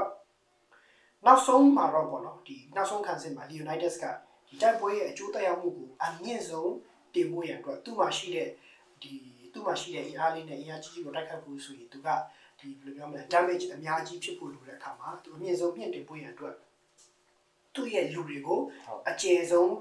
လမ်းကြားနေရာမှာနေရာယူခိုင်းလိုက်တယ်ပြီးတော့သူတို့အဲ့ညမှာပဲခုခံပြီးတော့ကာကွယ်ခဲ့ကြတယ်ဆိုတဲ့ဟာကိုကျွန်တော်တို့တွေ့ရတယ်ဆိုတော့ဒီ Greek hoplites တွေဟာဆိုရင်ဒီအင်မတန်မှဂုံယူပွဲမော်ဂွန်းတင်ပွဲပတ်ကြောက်တင်ပွဲကောင်းတဲ့စီကံရှိမှုခုနကကျွန်တော်မြင်ရပြောသွားတဲ့ discipline ရှိတယ်နောက်ပြီးတော့ technique ဘိုင်းမှာဖြစ်စေ strategy ဘိုင်းမှာဖြစ်စေအင်မတန်မှကောင်းတဲ့အခါမှာသူတို့အချိန်တော်တော်ကြာကိုတွန်းလှန်ပြီးတော့ပူပေါင်းဆောင်ရွက်မှုတွေနဲ့တွန်းလှန်နိုင်ခဲ့တယ်ဆိုပေမဲ့ရှေ့နောက်ကြားညက်ပြီးတိုက်ခိုက်ရတဲ့ဟာတွေကိုဟိုသူတို့ခံခဲ့ရတယ်ပေါ့နော်ဆိုတော့ဒီလိုကြမ်းတမ်းတဲ့တိုက်ပွဲမှာပဲအဲ့လိုမျိုးများစွာကိုတိုက်ပွဲတဲ့အခါမှာခေါင်းဆောင်ကောင်းတယောက်ဖြစ်တဲ့ဘီ Leonidas ကိုလည်းအဲ့တဲ့အတွင်းမှာပဲကြာဆုံးခဲ့တယ်ဆိုတဲ့ဟာကိုကျွန်တော်တို့သိရတယ်အဲ့လိုကြာဆုံးခဲ့တဲ့အတွက်ကိုအဲ့မှာနေမပြီးသွားပဲအဲ့ဒီရဲ့သူ့ရဲ့ခန္ဓာကိုယ်ကိုသူ့ရဲ့နောက်လက်ငယ်သားတွေကပြန်လဲတည်ဆောင်သွားဖို့ရတော့အသက်တွေပြီးပြီးတော့အပြင်းထန်တိုက်ခိုက်ခဲ့ကြတယ်ဆိုတဲ့ဟာကိုလည်းကျွန်တော်တို့တွေ့ရတယ်ဒီဟာကဒီ Spartan တွေရဲ့ခေါင်းဆောင်မှုမှာခေါင်းဆောင်ကောင်းတယောက်ပေါ်မှာထားတဲ့ လေးစားသမှုချစ်ချင်းမြတ်တာသူတို့ဘယ်လိုမျိုးအကုန်ယူဝင့်ကြွားမှုပေါ့နော်ဘယ်လိုမျိုးလှုပ်ဆောင်နေဆိုရအောင်ကျွန်တော်တို့တင်တင်မပေါ်ကိုပြသနေတာဖြစ်တယ်ဆိုတော့တွေ့ရပါတော့အဆုံးသတ်မှာတော့ဒီကြံရှိနေတဲ့ခုခံကာကွယ်တဲ့သူတွေကပျက်စီးနေတဲ့ဒီဖိုကင်နေရာနောက်မှာရှိတဲ့တောင်ကုန်းငယ်လေးပေါ်ကိုဆုပ်ရင်းနဲ့သူတို့တက်ဆုပ်လိုက်ရကြတယ်ပေါ့နော်အဲ့ဒီအချိန်မှာပဲသူတို့ကိုဒီ partial နဲ့ immortals ဒီမြားတက်ကြီးရဲ့တိုက်ခိုက်မှုကြောင့်ပဲသူတို့တွေအကုန်လုံးကတောင်ကုန်းပေါ်မှာပဲဒီအသက်ချုပ်သွားရတယ်ဆိုတဲ့ဟာကိုကျွန်တော်တို့တွေ့ရပေါ့အချို့တော့အရင်းမြစ်တွေမှာဆိုရင်အရင်းမြစ်တွေကတော့ဒီTBN တွေကတော့လက်နက်ချအညံ့ခံခဲ့နိုင်တယ်လို့ပြောရဆိုပေမဲ့ဒါကိုပညာရှင်တွေကတော့များသောအားဖြင့်အရင်ပွားနေစေရှိဖြစ်တည်တယ်ဆိုတဲ့ဟာကိုကျွန်တော်တို့တွေ့ရတယ်ပေါ့နော်ဘယ်လိုဖြစ်ကြံရှိနေတဲ့ဒီ Spartan နဲ့သူ့ရဲ့Greeks ဒီအကုန်လုံးကပေါ့နော်သူတို့ရဲ့ရဲစွမ်းတတ္တိသူတို့ရဲ့ပေးဆက်မှုသူတို့အကောင်းဆုံးလုပ်ဆောင်ခဲ့တယ်ဆိုတဲ့အရာကတော့ကျွန်တော်တို့အခုမြေပေါင်း2000ကျော်နေထိုင်နေတဲ့သူတွေအတွက်တော့အားသင့်စရာလည်းဖြစ်တယ်လို့အင်တာနက်မှာအားဟုတ်ကောင်းတဲ့ຢာတစ်ခုဖြစ်တယ်ဆိုတဲ့အရာပေါ့နော်ဆိုတော့တိုက်ပွဲမှာချေမုန်းခံရခြင်းပေါ့နော်ချေမုန်းခံရပြီမဲ့လေစပါတန်ရောက်300ကဒီတာမိုဘလီရဲ့ထင်ရှားတဲ့ပုံရိပ်တွေဖြစ်လာခဲ့တယ်ပေါ့နော်နောက်ပိုင်းမှာဆိုသူတို့ကိုအင်မတန်မှလေးစားပြီးတော့ဒန်နာရီတွေနဲ့တော့တီးဆူပြီးတော့ဂုံပြူတယ်ကျွန်တော်တို့ခုနဆိုဒီ300ဆိုလဲရုပ်ရှင်ဇာတ်ကားနှစ်ပေါင်း2000ကျော်ကြာမှရုပ်ရှင်ဇာတ်ကားပြန်ရိုက်တဲ့အထိတောင်မှနာမည်ကြီးခဲ့တယ်ဆိုတဲ့အရာကိုကျွန်တော်တို့တွေ့ရတာဖြစ်တယ်ပေါ့နော်ဆိုတော့ the history ဆောင်းထဲမှာပေါ့နော်ဒီ Herodotus ပေါ့နော် Herodotus ဒီတမိုင်းပညာရှင် Herodotus ကသူရေးထားတဲ့ the history ဆိုရဲ့စာအုပ်ထဲမှာဆိုရင်ပြောထားလဲဆိုရင် Persian ဘီ Xerxes ကဒီ Greek စစ်တီတွေရဲ့ပြင်းပြင်းထန်ထန်တုံ့ပြန်တာကိုမြင်ပြီးတော့ အင်မတန်ဒေါသထွက်ပြီးတော့ပေါ့နော် Sparta ဘီ Leonidas ရဲ့ဦးခေါင်းကိုစင်မြင့်ပေါ်မှာပြတ်သားထားခဲ့တယ်လို့ဆိုထားတယ်ပေါ့နော်ဒါပေမဲ့အဲ့ဒါကလူတွေကိုရှောက်လှမ်းမှုမော်ရကြတော့အောင်လုပ်တယ်ဆိုတော့ပြောစီပေမဲ့လည်းသူကnegative စန့်ကျင်ဘက် effect ဖြစ်သွားတဲ့သဘောမျိုးဖြစ်သွားတာပေါ့နော်ဆိုတော့လူတွေကြားထဲမှာပို့ပြီးတော့ထပ်တန်တဲ့စိတ်ကိုဖြစ်ပေါ်လာစေတယ်ဆိုတဲ့အရာကိုတွေ့ရတယ်ပေါ့နော်ဆိုတော့နောက်ပိုင်းမှာဆိုရင်ဘာလို့ဆက်ဖြစ်လဲဆိုတော့ဒီမဟာဗျူဟာရပေါ့နော် Persian တပ်ပွဲကဒီဆက်လက်ချီတက်ပြီးတော့ အေသင်မြို့ကိုဆက်ပြီးတော့တိမ့်လိုက်ဖို့ကြိုးစားတယ်မကြခင်မှာပဲအေသင်မြို့လည်းကြာရှုံးသွားတယ်ဆိုတာကိုကျွန်တော်တို့တွေ့သွားတယ်ဒါပေမဲ့ဒီတာမိုပလီတိုက်ပွဲမှာကြာတတ်ခဲ့တဲ့အရာက Greek မြို့ပြနိုင်ငံတွေရဲ့သူတို့ရဲ့စီလုံးမှုသူတို့ရဲ့လှုပ်ဆောင်မှုအဲ့ဒီဟာတွေကိုတွေ့တဲ့အခါမှာကြံရှိနေတဲ့ city states တွေအကုန်လုံးအတွက်လည်း motivation တစ်ခုဖြစ်လာပြီးတော့သူတို့တွေလည်းအကောင်းဆုံးလှုပ်ဆောင်ခဲ့တယ်နောက်ပိုင်းဖြစ်ပေါ်လာတဲ့တိုက်ပွဲတွေမှာလည်းဒီဟာက motivation တစ်ခုဖြစ်လာခဲ့တယ်အောင်လံဖြစ်တက်တည်တစ်ခုဖြစ်လာခဲ့တယ်ဆိုတဲ့ဟာကိုတက်တည်ထူလာနိုင်ခဲ့တယ်ပေါ့နော်နောက်ပိုင်းမှာဆိုရင် GP လေထဲမှာဖြစ်သွားတဲ့Salamis တိုက်ပွဲနောက်ပိုင်းမှာဆိုရင် Persian တိုက်ပွဲကြီးကအောင်မြင်မှုတွေရက်တက်သွားစေခဲ့တယ်ပြောချင်တဲ့ဘောကဒီနောက်ပိုင်းဖြစ်ပေါ်လာတဲ့ဒီတာမိုဘီတိုက်ပွဲပြီးနောက်ပိုင်းတွေမှာဖြစ်ပေါ်လာတဲ့ pattern တွေမှာစစ်ပွဲတွေမှာဒီ Persian တိုက်ပွဲကြီးကတဖြည်းဖြည်းနဲ့အရှုံးနိမ့်လာခဲ့တယ်ဆိုတဲ့ဟာကိုတွေ့တယ်နောက်ပိုင်းမှာဆိုရင်ကျွန်တော်တို့ BC 490နဲ့မှ9မှာဆိုရင်ဒီ Plataea တိုက်ပွဲမှာပေါ့နော်ဒီ Persian ဘီ Xerxes က Greek တိုက်ပွဲတွေမှာGreek တွေကိုတိုက်ခိုက်တဲ့နေရာမှာသူအဲ့မှာရှုံးနေခဲ့ပြီးတော့ပေါ့နော်သူရဲ့ကျူးကျော်သိမ်းပိုက်မှုကလည်းလုံးဝရက်တန့်စေခဲ့တယ်ဆိုတဲ့ဟာကိုကျွန်တော်တို့တွေ့ရတယ်ပေါ့နော်ဆိုတော့ Sparta ရဲ့အယောက်300နဲ့တည့်ရဲ့အမွေနှစ်တွေကပေါ့နော်စစ်ပြီးတော့နှစ်ပေါင်း2000ကြာတိုင်အောင်မှာပေါ့နော်ခုထိကျွန်တော်တို့သူ့ရဲ့ legacy ကကျန်နေတယ်ဆိုတာကိုကျွန်တော်တို့သိရတယ်ဆိုတော့ Greek တွေရဲ့ဒလိထုံးစံအရတော့ဒီ Leonidas ကသူရဲကောင်းတစ်ယောက်ဖြစ်ပေါ့နော်သူတို့ခေတ်ကသူရဲကောင်းတွေကိုကိုးကွယ်တဲ့အခြေအနေတိကျရှိတော့သူရဲကောင်းကြီးပေါ့နော်အထုပ်အမြတ်ထားတယ်deify လောက်ခံရတဲ့အနေအထားကြီးအောင်ရှိခဲ့ပြီးတော့ရှိခဲ့တယ်ဆိုတာကိုကျွန်တော်တွေ့ရတယ်ဒီတာမိုဘလီတိုက်ပွဲဖြစ်ပြီးတော့နှစ်ပေါင်း40ကြာမှာဒီဘရင်ရဲ့ကြံရှိနေတဲ့ရုပ်ကျွင်းကိုပြန်လည်ရှာဖွေနိုင်ခဲ့ပြီးတော့ဒီစပါတာကိုပြန်လည်ယူဆောင်သွားနိုင်ခဲ့တယ်ဆိုတဲ့ဟာကိုတမိုင်းမှတ်တမ်းအဖြစ်တွေ့ရတယ်သူ့အတွက်လည်း net goal တစ်ခုကိုတိစောက်ပေးခဲ့တယ်ဆိုတာကိုကျွန်တော်တို့တွေ့ရတယ်ပေါ့နော်ဒီစပါတန်300နဲ့တခြားမဟာမိတ်တပ်တွေရဲ့ဒီတပ်ပေးမှုလှုပ်ဆောင်မှု sacrifice တွေကပေါ့နော်ဒီအနောက်တိုင်းနိုင်ငံတွေရဲ့နှစ်ပေါင်းများစွာတိုင်အောင် Greek မှမဟုတ်ဘူးပေါ့နော်နောက်ပိုင်းများစွာတိုင်အောင်လူတွေအားလုံးလေးစားအားကြရတဲ့နားဆင်ရတဲ့ည